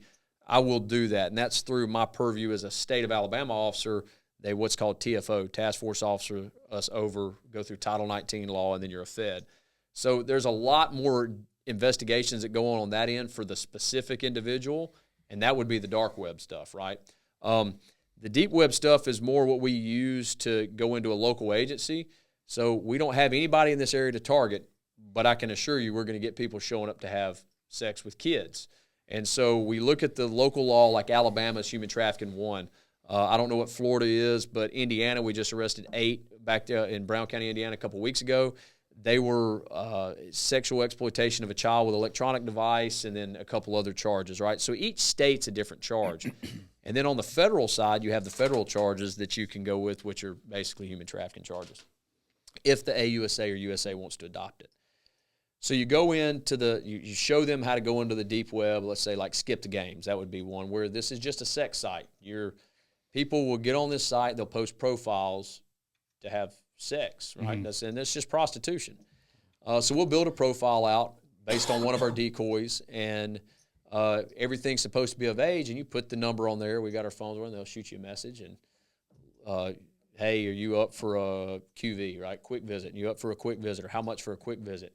And we chat them back. Law enforcement officers always chat. We've got our decoy there, so you have proof of life, but you just say, yeah, I'm up for a QV, however, I'm 14. That might be in Alabama. That's kind of the age that 14 has to be. The law says if I remember right, it's under 19, but 14 really sets it so we've got an airtight case. I think Washington State, the guy I was talking to up there, said it's 12 or 13, and their state charges attempted rape of a child. So I mean it's a pretty hefty charge, right? So anyway, whatever the state requires, whatever that prosecutor or local district attorney requires, that's what we go with. And so 14, hey, I'm 14, is that cool? Some guys will ghost you. Some will say, hey, you shouldn't be doing this. And then some will talk to you. Hey, yeah, that's cool. All right, so now you got them. They're already in a sex site. So the first statute's met. They're showing up to have sex.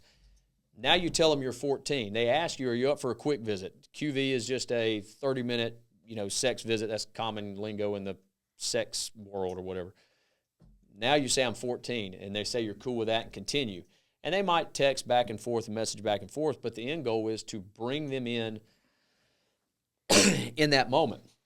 So if you chat 1,000 people, 900 of them in this world that's already kind of dark, right? They're in there, buying hookers, will ghost you, okay?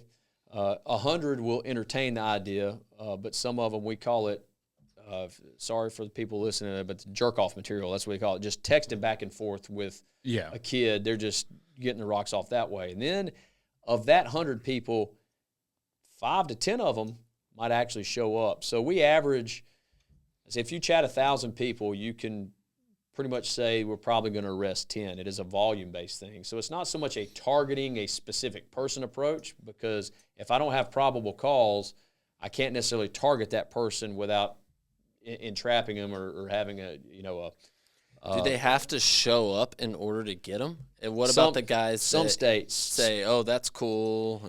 We don't really go after them. You could go after those guys, and there's some counties and states that will issue warrants to go pick those guys up if they know who they are. So we try to run them down as we're chatting with them to find out who this is. But most of the time, it's to show the overt act, which is what they call it. They've got to show up. Yeah. Now, some places want them to show up and knock on the door and go in. And I'll share some videos with y'all when I leave here. That way you could possibly use them, on the podcast show. We're like, definitely. So the guy knocking on the door and go in. So some prosecutors want that. Some prosecutors don't care about that. We work with one county where the sheriff and the prosecutor are like, heck no, man, the guy was in the parking lot and he got spooked, and so he left. They're like, nah, man, he did everything he needs. Yeah. Traffic stop him. So they go, had an out tail light or whatever it was. They pull him over. They go over, and they call his phone. And he answered. And so that's what they were willing to go with. So a lot of it depends on that local prosecutor and sheriff or whatever police department you're working with, how far they're willing to go. And so as an organization, we have to ebb and flow with that, because it's different in Indiana than it is in Idaho, than it is in Colorado, than it is in Florida or Alabama or wherever you're at. Each state's a little bit different. Yeah. I guess now, they dumb it down to like ROEs. Like everyone has a different ROEs on when to act. That's exactly right. And how you go about going after these individuals is a little bit different, because those ROEs are state law, because I've got to build my case based around the state statute or the state law. That's what makes an airtight case. So that's what we do. We help that agency. We're not out making arrests on our own or performing this on our own.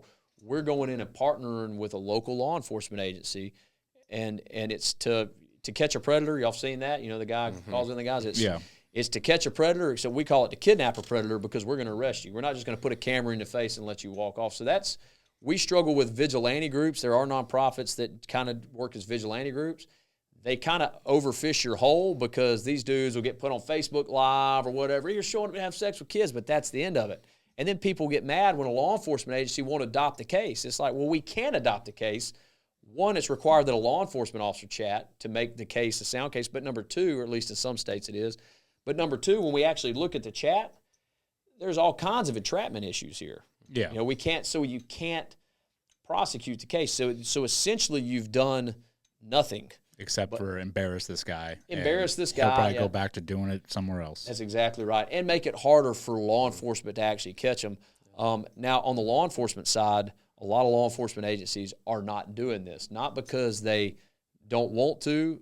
Part of it is there's not a know-how, and agencies that do have the know-how or the ability, they don't have the bandwidth to be able to do it because of low law enforcement recruitment numbers, the defund the police. They're gone after so hard that even if they had everything they needed to do it, they don't have the ability to actually make it happen. The plate is too full. The plate is too full.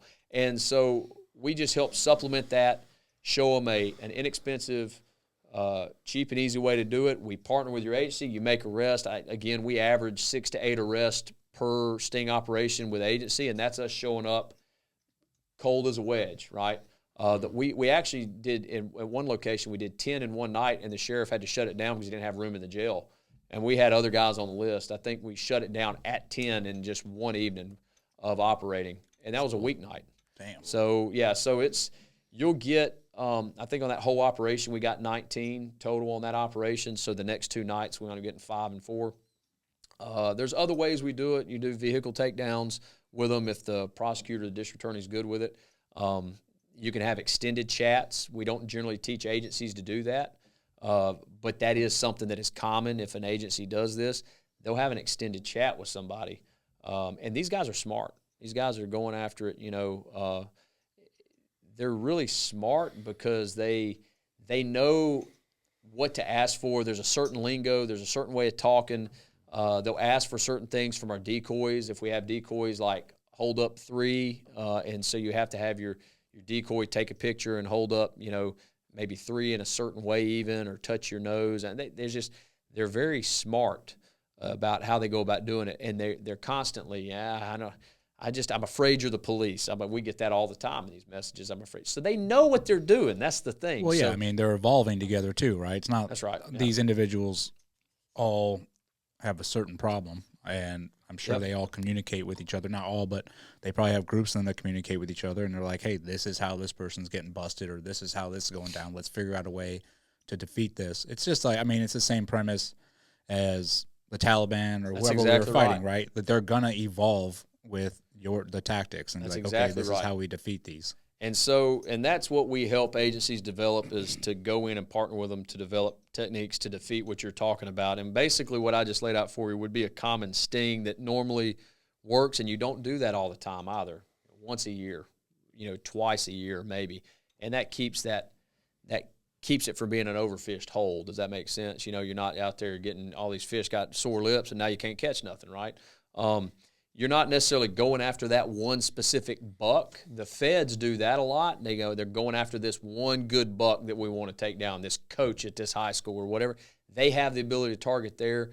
Local agencies don't have that as much, so we try to give them something that could potentially develop that big buck target, which leads to the next thing. When you roll or arrest these guys, something we'll try to do is flip them like you would in a drug situation or whatever. Hey, take me to a place with somebody who's selling kids. These guys are inside this ain't the first time they've done it. They're inside the belly of the beast. They are in this dark world. So without ever having to go into the dark web or go and find all these guys, we now have somebody that's in it. Take me somewhere to buy kids. Sometimes that works, sometimes it doesn't, but you try to flip them, which then turns into a rescue. Now you do an undercover buy of kids, and when we've seen that, a lot of times it's dads selling their own kids, it's moms, it's uncles.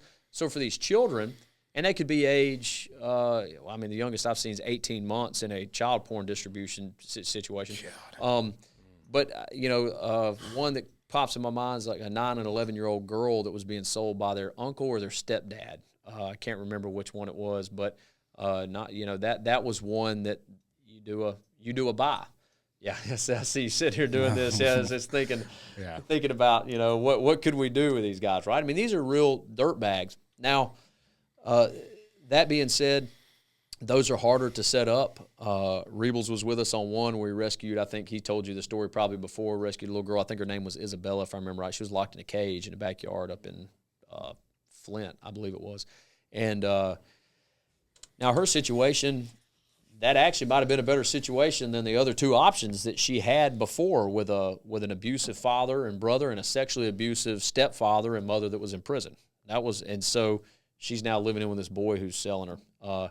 And she was 14, I think, when she ran away. She was 15 when we found her, if I remember right, or when Mike was up there when he found her. So all that being said, and that was Genesee County Sheriff's Office that actually did the initiative, and we partnered with on that. In fact, so that was a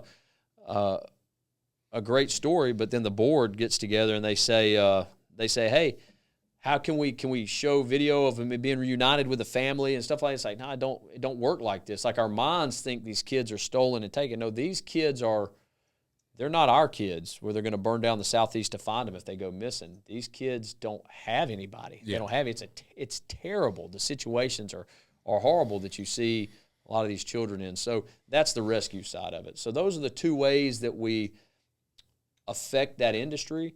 I wouldn't say we target individuals as much as we just target that industry, and then sometimes that leads to targeting specific individuals. Yeah.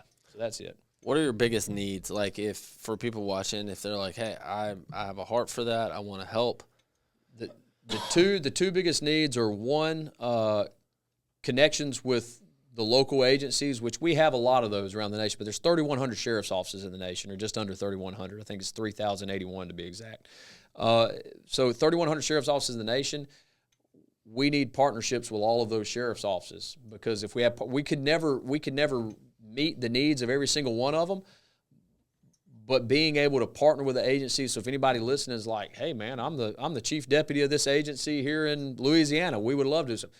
Reach out to us. We would love to partner with you and come and work. It's not going to cost you anything. It just costs you the manpower to do an operation, to do a sting. And it's kind of on-the-job training for y'all, because once we do it, we give you the burner phones, we give you everything you need in the training aspect of it, and then you now can get this wheel rolling on your own, right? And you can add more spokes to it. You can put a different tire on it to make it, perform differently, but you can make it work for you. We just give you that general template of what I just talked about. So that would be the first thing, those connections. The second thing, and it's not in a level of importance, but funding. I mean, we need funding. It cost I'm trying to think what it was to do the last one in Indiana. I think it was $42,000 off the top of my head. I do an expense sheet for each one. It cost $42,000 to do that operation. Now, we have some salaried people that ease that burden, but then that's the monthly burn rate. And then we have contractors that we have to bring in to help. We have to buy new equipment each time. For instance, let's say y'all are a law enforcement agency, we're working with you.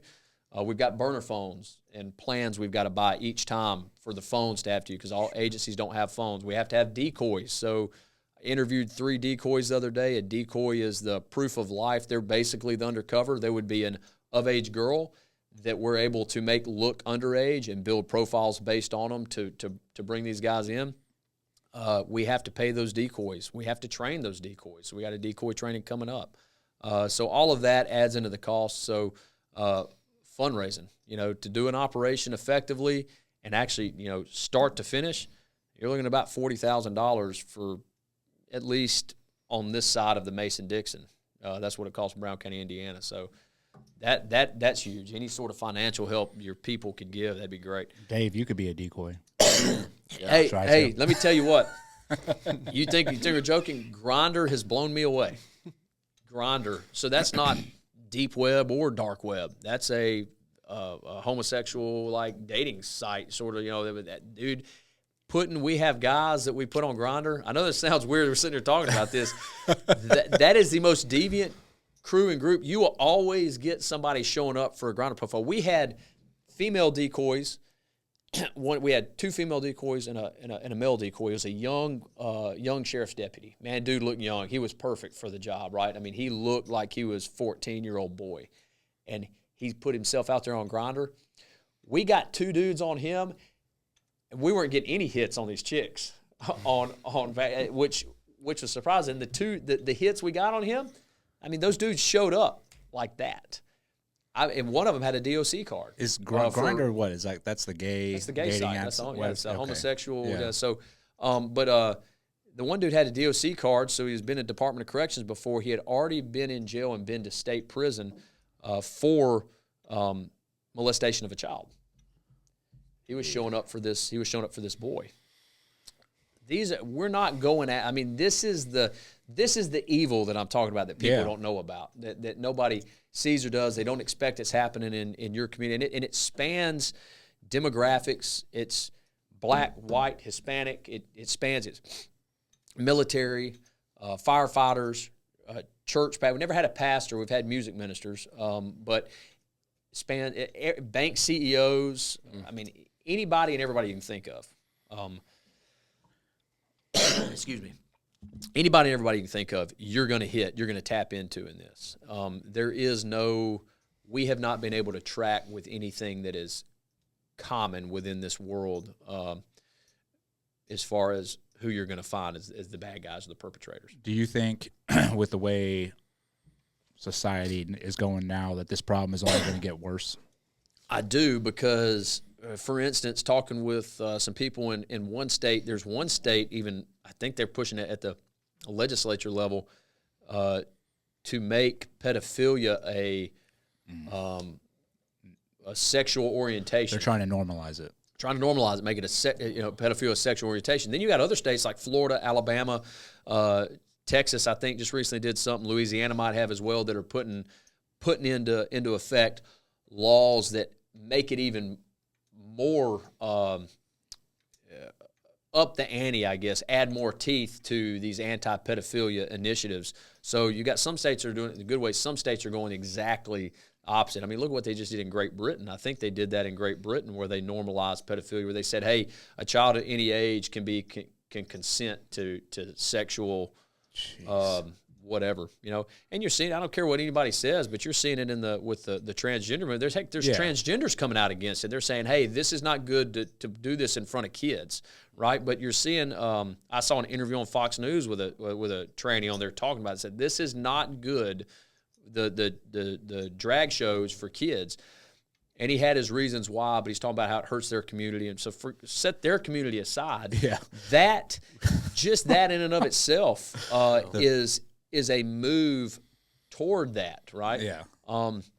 And then some of the guys you get, let's say not on the homosexual side where you have that, but some of these guys that are showing up for heterosexual sex with young girls, 12, 13, 14-year-old girls, we're getting these dudes. One dude we rolled up. I mean, he was a Jeffrey Dahmer type guy, right? He was like, he had pink duct tape, I think it was, in his pocket, knife, a gag. Yeah, like these guys are showing up like he very well might have been showing up to like snatch and kill somebody. The other thing that we do see is you will have gang members. You'll have gangbangers show up and try to rob you or steal a girl, because it sometimes it just looks like a girl. Hey, what are you doing there? Oh, my cousin got me the hotel room and she's out partying with her friends tonight. That's why I'm here, And so you'll chat with them and give them a backstory as to why you're there. So if they think it's safe, we've taken dudes down at their vehicles with getting out with guns and stuff like they're going in to steal this chick or rob her. Yeah. So that's and we've had stings where we've ended the sting, and then the next day, law enforcement gets called and has to arrest somebody because you had like 3 dudes show up with guns to the door that you were working the night before, where you'd put the room numbers out. So there is that side of it as well, albeit that's pretty rare. Most of the time, it's just guys or girls showing up to have sex with kids, both boys and girls. That's what's sad. That is disturbing, but at the same time, disturbing. Amazing what you guys are doing. And combating against that. I mean, there needs to be more of that for sure. Oh yeah, and again, if you could get in with agencies and showing them how easy it is to do it, you don't need you don't need to partner with the feds to be able to do this. The feds can help. There's a lot of tools they have that can help, but you don't have to partner with them to do it. It's an easy thing. So we love working with local small agencies. We just worked with one that was the whole sheriff's office. The sheriff was there making arrests. The sheriff included, they had 15 people. But they were able to pull all their people and make this happen for a handful of nights, made 8 solid arrests, and it's a positive in their community. These are guys showing up to prey on children in their community. And they were able to make those arrests. We're seeing more illegal immigrants now because the border opening up, which we expect to see, but more illegal immigrants showing up to have sex with underage girls primarily. We rarely see illegal immigrants coming in for a boy. We primarily see them coming in for underage girls, which has been a side that you do have to deal with the feds on, obviously, at the ICE level, because they're going to have to get them out of here. They're going to send them back. And one of the interesting things in an interview with one of them, not to belabor this, so I'll keep it short, the guy said, he was from Guatemala, I think, and we said, when'd you cross the border? He had a fake ID, and he said just like 6 weeks earlier he had gone to Virginia, and he had come back down south, and he had a fake ID that was a Virginia ID, and he said, when'd you cross 6 weeks earlier? And who'd you cross with? He said, I crossed with really, really bad men. That's just how he's very bad men. It cost him $8,000 to cross, if I remember right, $8,000 US to cross the border. He said, I crossed with really bad men. Really bad men brought you across, or really bad men were crossing with you. Both. Really bad men brought us across, but really bad men were with me. This is not women and children crossing the border to have a better life here. He said there were no women and kids with him when he crossed. Yeah, these are predators. These are predators. These are, as he put it, really bad men. So that was interesting to see. We're seeing a little bit more of that. I don't know. I'm assuming we're going to see that obviously ramp up now with some of the heavier border crossings that's going to continue on into the summer, it looks like. So that's a problem too. Yeah, I can't imagine the level of restraint it takes when you actually are doing, and you catch one of them and you're like, dude, it's we do have to curtail some of the agencies, especially depending on the ROEs. Some of these dudes are slamming these dudes and arresting them and hooking them up, and then some, we're like, hey, look, our goal is to befriend this guy and get into the system so we can find where they're selling kids. You just put him through the wall, he doesn't want to talk at all. So that is hard, and that's something we have to teach. There's a reason we have to be restrained, because what we're trying to do, we already got them. We got them dead to rights for as far as their whatever the state statute is, and if the feds are going to adopt it, like a U.S. attorney or assistant U.S. attorney is going to adopt the case, we've got that locked up in that chat. And yeah. the fact Now that you want to turn them into a source. Now we want them to be a source to hopefully take us to where we can now do a rescue. So if I can do an undercover buy and buy kids, and then they come in and arrest everybody just like you do with drugs. Well, now we've just rescued kids. We've got one distributor off the street. We got one consumer off the street. That's a win in my book. And you ever have times you come home and, your daughters run up to you and you're holding one of your daughters and you're just like after one of those thinking, oh my gosh. Yeah, you can't. It's hard. They're part of the reason I do it, because of that, just that feeling right there. Like these kids, though, what's the hardest is these kids. One of the guys we got, it wound up going federal, if I remember right, for child porn production and distribution. And somebody's going to get mad at me on this podcast for saying this, but I think this is right. For the most part, it seems that, especially for a U.S. attorney that wants to pick it up, like a lot of them, when it comes to child porn, if they lock down one image, they'll get like 15 years. I mean, it was like legit child porn, not like the pictures my wife sends me of the baby in the bathtub, saying dada or something. I'm not talking about that. Like, this is like real sexual, like hardcore child, like sick stuff. Because a lot of people think that guys are getting rolled up for that. No. You're not getting rolled up because you have a naked picture of your kid on your phone that your wife sent to you. You're getting rolled up because you have a picture of you having sex with your kid on your phone. Yeah. And and so anyway, they get 15 years and they'll serve 85% of that time for one image. If I remember right, that was told to me by one of the higher ups in the federal hierarchy. But one of the guys we got, it was his own daughter, his own flesh and blood. He was having sex with her. She was 18 months old, and he had pictures of it on his phone.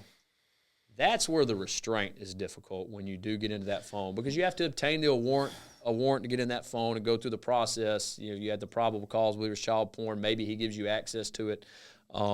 We generally will get both, and when you go in there and see that on your, on your while you're doing the interview, and then you get the warrant, you get into a phone, or they give you permission to get in there, and you see that's a different game. Yeah. That sort of stuff. So now he's production and distribution, because then you can track, and this is where the dark web goes. These guys will sell porn from the dark web because it's harder to track where it came from through their VPNs and their what's the thing, like a torrent type. Is that what it's called? Torrent, the browser. Yeah. They use all of this stuff to hide themselves, and that's kind of where the dark web they're able to distribute. That's what I'm looking for. Distribute child pornography. So if you're going to target somebody specifically, it takes a lot more. You're trying to get back to, okay, where's this being produced at? That's one of the things that we look at. So, oof, dude, man, it's crazy and dark, man. I want to get one more. You good on time, brother? I'm good on time if y'all are, man. Yeah, let me get one more story, because you, was it last year or the year before, went to Afghanistan to... Yeah, whenever the pullout was, yeah. Yeah.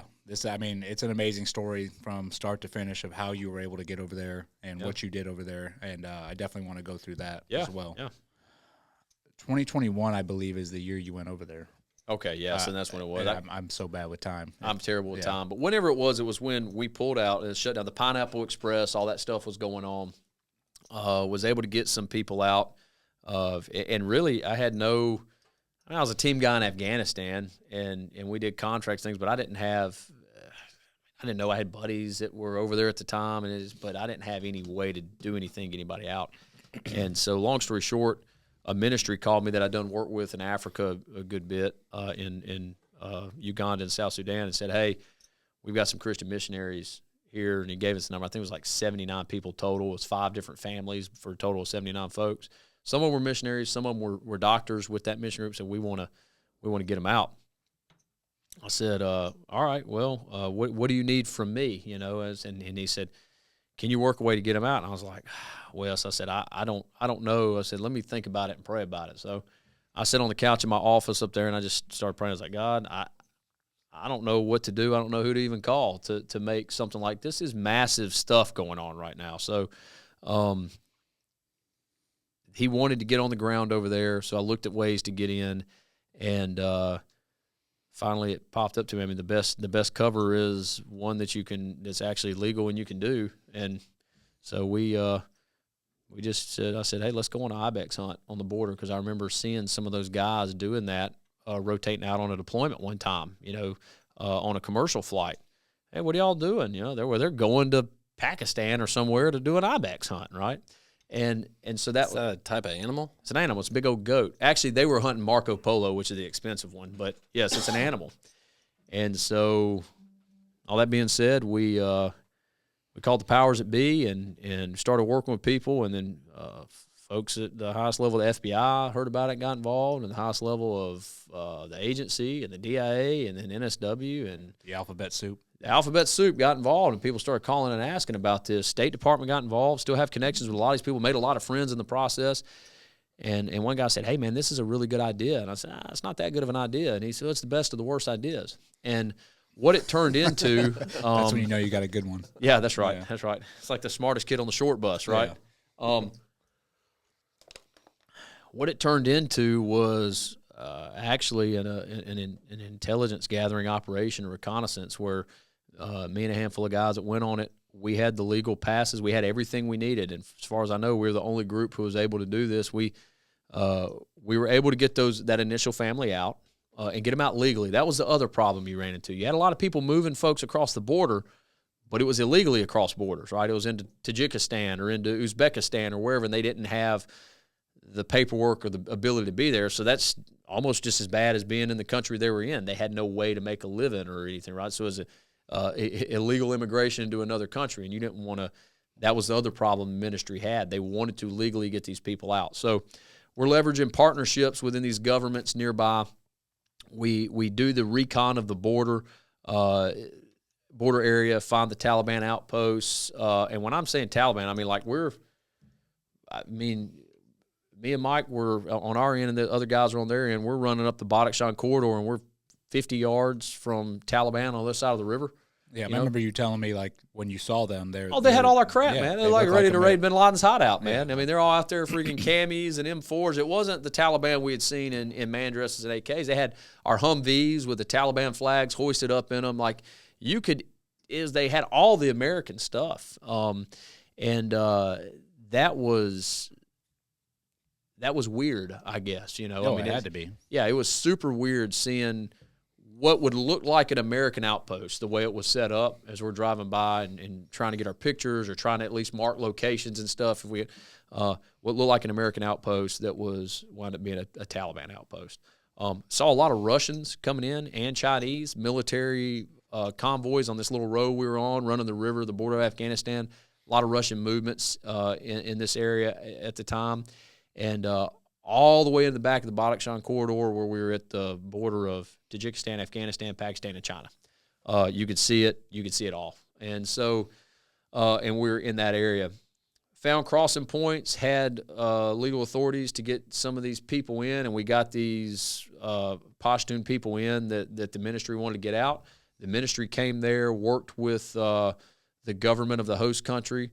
I'm not going to name the host country right now, but they worked with the government of the host country, to obtain those people legal citizenship for a certain amount of months or whatever. This ministry funded and took care of these people, and then we started flying them out of this area. So we got our initial group out plus about 100 people. I think initially there was about 179 that we were able to legally get into certain places and get to safety.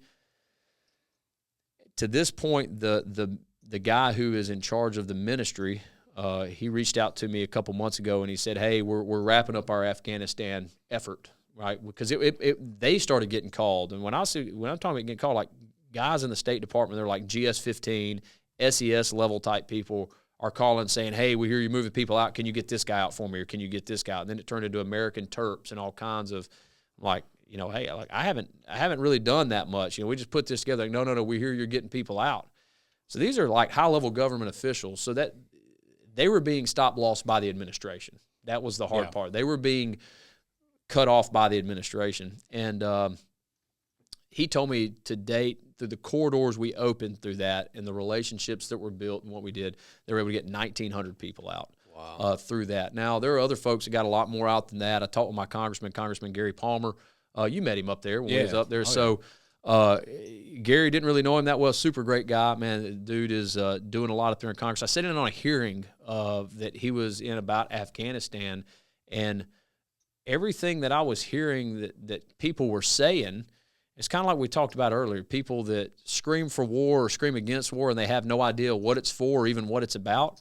That was very much what it felt like. These are all hypotheticals and theoreticals and things that people are regurgitating maybe that they heard, but what they were saying wasn't true. And I appreciated Gary. He said, "Hey, that's not what we're hearing happen here, and here." And he's basically feeding them back hard points because the Taliban's still receiving funding. The Taliban received so many weapons and all this stuff, and he's kind of going through that. These people are saying that didn't happen, and they're saying that's not happening. So what's been really cool is to see all of that work that was done at that time by a bunch of different organizations, a bunch of different groups, a bunch of different people in government positions that had everything to lose and nothing to gain other than them just trying to come together and do the right thing and getting as many people to safety out of Afghanistan as we could. We're now seeing it come to fruition, that work, to where I've been able to hook my congressman up with guys in certain places that are able to get him information that he's not been able to obtain, i.e., inventory lists and things like that of things that have happened and amounts of money and manifest and all these different things that he hasn't been able to get a hold of, and buddies of mine that work in and around that area of D.C. in the Pentagon that are able to now help the congressman out as they're doing an oversight committee over, let's say, just the Afghanistan withdrawal. So what we did, we went on an ibex hunt, and we were able to get some people out during an ibex hunt, which is really really cool. I did shoot an ibex, by the way. Shot an ibex at a little over 800 meters. That thing was huge, massive. But it was an interesting trip, and it was cool to be able to go and do something fun, an ibex hunt, and just be in a place where you could help people as they needed help at that moment. So that was, that's kind of it. But that was the closest I've ever been to Taliban. Yeah, and them not been shooting at me and me not been shooting at them. That had to be awkward. Yeah, that was super. I remember you telling me that story because we were doing that shooting course 2 years ago at Op 300. That's the first time you came down. Oh yeah, you the had frogman just shoot. Came Yeah, in that's right. You're like, hey, I just flew in from Afghanistan. That's you right. showed up late night, and you told me that story, and I'm like, dude, that's one of the coolest frogman stories I've heard in a long time. Yeah, so. it was cool. I mean, we paid the man, and it sucked. So I had to have a knee surgery after that. It didn't tear all the way, but my ACL, is that the one on the inside of your knee right here? Is it ACL on the inside? Yeah, so the ACL, whatever's on the inside, did that, and then the meniscus. So I had to have a knee surgery that following May, and actually still feeling the pain from it last night and doing something with church for the girls or skating, to go into the skating rink to skate. Guys, I ain't put on skates in 25 years. I put on skates last night. Skate around that skating rink. You bust your ass? Oh, yeah. Heck yeah, I did. But my knees and my ankles are freaking smoked and killing me. But I told my dad, my watch was at like 20-something thousand feet. And he, because the watch reads, it's this whatever these Delta Terex, the one that's got the applied ballistics, you got your dope for your gun and all that, you know, so it reads everything. It tells me I'm at like, 20,000 foot with density altitude. It's like, I should be on oxygen up here. You're like sucking wind. Yeah. When I got back, I told my dad, I said, man, I mean, it's been a long time since I've done something. I said, Dad, that was flipping hard. We didn't train or prepare anything. It was just like from no to go, right? And I said, that was hard. And my dad said, yeah, well, son, last time you were over there, you weren't pushing 40. That's what he told me. I said, thanks, Dad. That's the truth too. Yeah. But it is, man. It's like, man, it was we were paying the man. And there was some other guys that paid the man even worse than we did. They were at a lower altitude, but climbing steeper terrain and getting some, again, on their hunt, they were just able to gather some information for the alphabet soup that they were then able to use to help get some of our people out. So that was it was fun.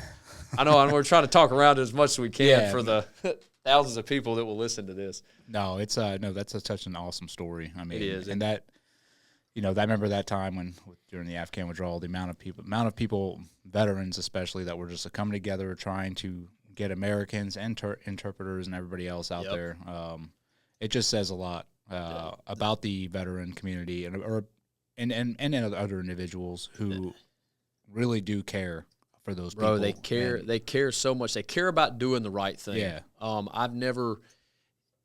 Again, it's the people who were elected that were making a lot of decisions at that point in time, an administration of elected officials making decisions, which hamstrung the people that were appointed. And I understand how our system works, and it's good that it works that way, because the elected people are supposed to be the mouthpiece of we the people. Mm-hmm. I don't think they were being that at that point in time, but either way, they were hamstringing people in positions that were appointed, but the people in these appointed positions were like, hey, y'all can pound sand. We're doing everything in our power to do the right thing. That was probably the biggest positive I saw. It's the first time I've ever seen people from both sides of the aisle within all these different agencies come together and actually try to do a good deed. Like, say everybody's going to hit on the State Department, for what happened.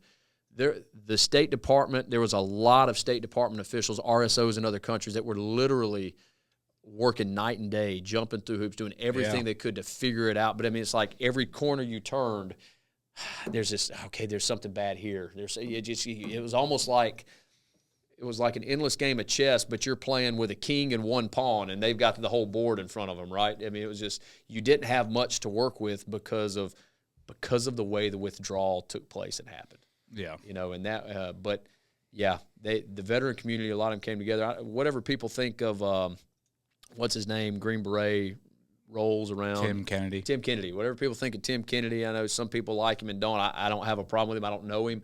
But I do know that there was a lot that he was doing at that time. I don't know if he was over there or not, but just some of the connections he had and some of his platform that he had, how he was able to get people spun up. There was a lot that was happening. And then we were able, through partnerships we made in the contracting world, to continue even after we weren't there, working with organizations from British, right? There's a bunch of British packies who were able to go in and out, and we're moving people in and out for us still afterward, like families. There's a family now, the interpreter, they just got to California finally, but we were able, and Covenant Rescue Group, our nonprofit, was able to take care of them in Pakistan. Purchase housing for them, purchase food for them. They sent us pictures. They're in California right now. And so it was just amazing to see the NGOs come together. The one that funded the big push to get people out, at least on my end, was Far-Reaching Ministries. They do a lot of that stuff. Mm-hmm. It was unreal what they did. Hopefully nobody's too mad at me talking specifics of this operation, but I think it's far enough behind us, and everybody knows what went down. Bad stuff went down, but a lot of good people came together to try to make up for it. And the Lord worked in amazing ways. I will tell you that. It was totally the hand of God that allowed it to happen. So, no, that's awesome. That's why I wanted you to share that story, because I think it's a God thing. 100%. The way you described it to me before, how all these things sort of fell into place for you to even establish that plan and come up with it, and then actually execute that plan. Yep. I mean, it was 100. It definitely wasn't Jared Hudson, some dumb redneck from Alabama. Somebody said, "Hey, can we do this?" I don't know. We can go on a hunt. Y'all want to go hunting? So, and that's how it works. That's awesome. Well, after everything you've already accomplished in your life, like being a SEAL, doing that mission in 1900, some people from your initiative, right? Even though a lot of people were involved, like your tons leadership, of people involved, yep. and to what you're doing now, saving kids, right? Getting pedophiles in communities. What do you see ahead of you? Oh man, I mean it's that's a good question. Now the obviously, you know, I talked to you about being a Christian. I think it's James chapter 2 or maybe it's James chapter 4 that says don't say that we're going to go to this city and do that, or we're going to go over here and make this money or do that. Say, if the Lord wills it, right? And the reason he says that in James is because a lot of times there's the arrogance of what we believe we can do or what we believe we're going to accomplish. So it's not that I don't look ahead, but I will say, if the Lord has this is what we'll continue to do. I ran for sheriff and lost in Jefferson County, Alabama. Lost to an incumbent Democrat, a couple 100,000 votes. I lost by I think 7,000 or 8,000 votes total. It wound up being he was like 51% and I was 49%. Is basically the shakeout. Yeah. So I lost by somewhere around 3% total. So maybe I was like 48.9 and he was 51.9. The point is we shook the tree hard in Jefferson County, Alabama on the political run, which tied me into politics, which I don't like. But, I've been able to go around and speak and talk to people and use the platform, even though it was a losing platform in Jefferson County for sheriff, been able to use that platform to support politicians I believe in our area, number one, support initiatives that I believe in because it just gave us a platform. So there is that aspect of it outside of the stuff that we've talked about that I've been involved in. I'm not good at politics because I kind of lay it out there as who I am. This is what I believe, primarily in the person of Jesus Christ. And I don't care if the gospel offends you. I'll offend with the gospel. I don't want to offend with anything else, but I'll offend with the gospel. And so there's that aspect of it. I did write I gave it to Eddie. I wrote a book. I felt urged by God. So I spoke on the armor of God through the eyes of a Navy SEAL. I don't sell it anywhere. I wound up just giving copies away. It's like my wife's like, why'd you pay to have all these copies made just to give them away? But I wrote a book that I've been trying to get out to people that is basically tying what I did as a SEAL to my Christian life, or maybe the other way around. The Christian life had to be a SEAL. It's called Waging War in the High Places, and that's what it's talking about. And it's guys make fun of me, call it a pamphlet. It's only 98 pages, so you can read it in about 32 minutes. But so I wrote a pamphlet, and that is something that I've been trying to probably push a little more because it is the gospel of Christ that's in the book or in the story. It's strictly the gospel, and I believe that is, if I'm to say I've got to do anything, whatever it is I do, pushing a book, continuing with the training that I've got with TSI, continuing as the executive director with Covenant Rescue Group, in the political world, whatever it is, it doesn't matter what I'm doing. If the gospel of Christ is not presented in it, in my opinion, I'm not doing what I'm called to do, which is putting the eternal before the things that are not eternal. So, sorry for the long answer. That's a good answer. And I try to follow that same path line. I think there's people always have ideas, for you, like, oh, you should go do this, you should run for whatever, Congress. And, you and I were in D.C. 2 weeks ago, running around trying to get How many people done. told us that, Warren? Yeah, and you're like, dude, it's never like a straight no, but obviously I'm like, no freaking way. Of all the things on the list that I don't want to do, that is at the bottom of the list, right? Yeah. But, if later on in the future it's something that God puts in your heart or puts, in my heart, that's like, hey, this is what you should do. That's but right. I think that's a huge, huge responsibility and a huge weight on your shoulders if you choose to go that path. It is, and you start chasing a job as opposed to sharing the gospel and then letting the Lord, you're saying, hey, I'm going to do this, this, this, and this. There's nothing wrong with a plan. If the Lord wills it, this is what we do. So for me, if the Lord wills it, all these things I just mentioned, I will be sharing the gospel through those different spheres, kind of like what you're doing here with this podcast and your training and in your book. I mean, heck, every time I turn around, somebody's like, you know Eddie Gallagher? I'm like, yeah, I know Mr. Eddie. Yeah. I know Mr. Eddie. Mr. Eddie. That's what Hartley calls you, Mr. Eddie. Oh, yeah. So, No, I mean, well, first, brother, thank you for coming on. I mean, I knew you drove all the way down here. We both were excited to have you on.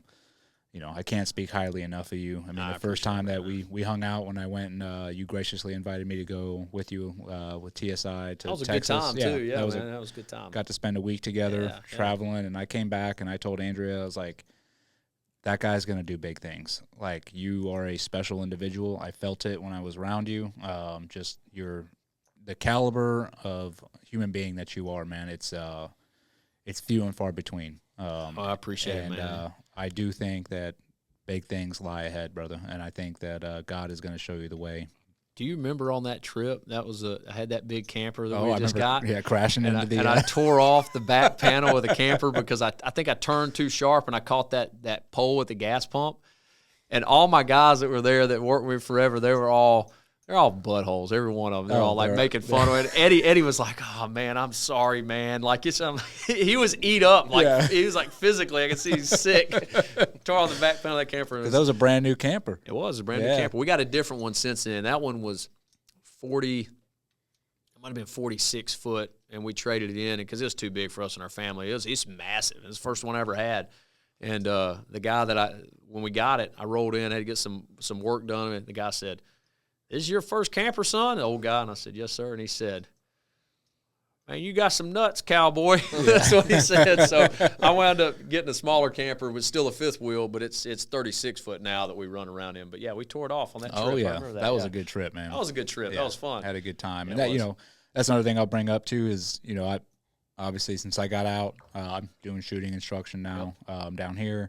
I travel around. But I let everybody know, I get asked, "Oh, you know Jared or the TSI?" I'm like, yeah, and that you are by far, I got to, and from our career and everything else, probably top 3 best shooting instructors I've ever been around, bro. Man. Like it is pretty amazing to watch you, and and I feel blessed to be able to especially right after I retired, and you invited me along, and I got to be with you. Got an awesome crew, but just to see the level of instruction, the level of professionalism that's put into it, is beyond reproach, man. And I think anybody out there, I know you normally do just law enforcement, military.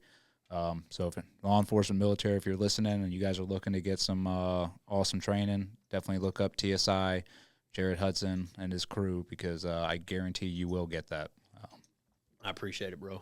Thank you. If people want to help support you on the nonprofit side, where do they go? Yeah, it's covenantrescue.org. If they go to the shootinginstitute.com and they look at my company, there will also be a thing up in the top corner that says Covenant Rescue, and you can click on that and go. But covenantrescue.org, and you can sign up for newsletter. You can go on social media, Covenant Rescue Group, and I'll text y'all the links and stuff. So I know if y'all put this on your podcast or whatever, they can click. We'll put them out. Any support, just reach out. I mean, if I will say from our community, one of the things, hey man, we want to volunteer to help you. I'd love to help. I'm former military or whatever. Nobody hate us for this because it's hard for us to get guys involved on this because it is so law enforcement heavy. We partner with law enforcement agencies, but if you're a law enforcement officer at an agency that wants to look at doing this type of work, that's where you can help bring us in, and we'll set this work up with your agency. Does that make sense? Yeah. And then financially, I think it's got an option to donate, or you can reach out. They've got all kinds of, with monthly options or mail a check in or whatever. If there are any grant writers out there, we do require your services because I'm terrible at writing grants, and ChatGPT is what's helping me out nowadays. So, but anyway, that's how they can support us. Just reach out to us on there. Awesome. Yep. Hey, thank you so much, man. Super appreciate it. No, thank you for having me, guys. Thank you. Awesome. All right. Out. Out.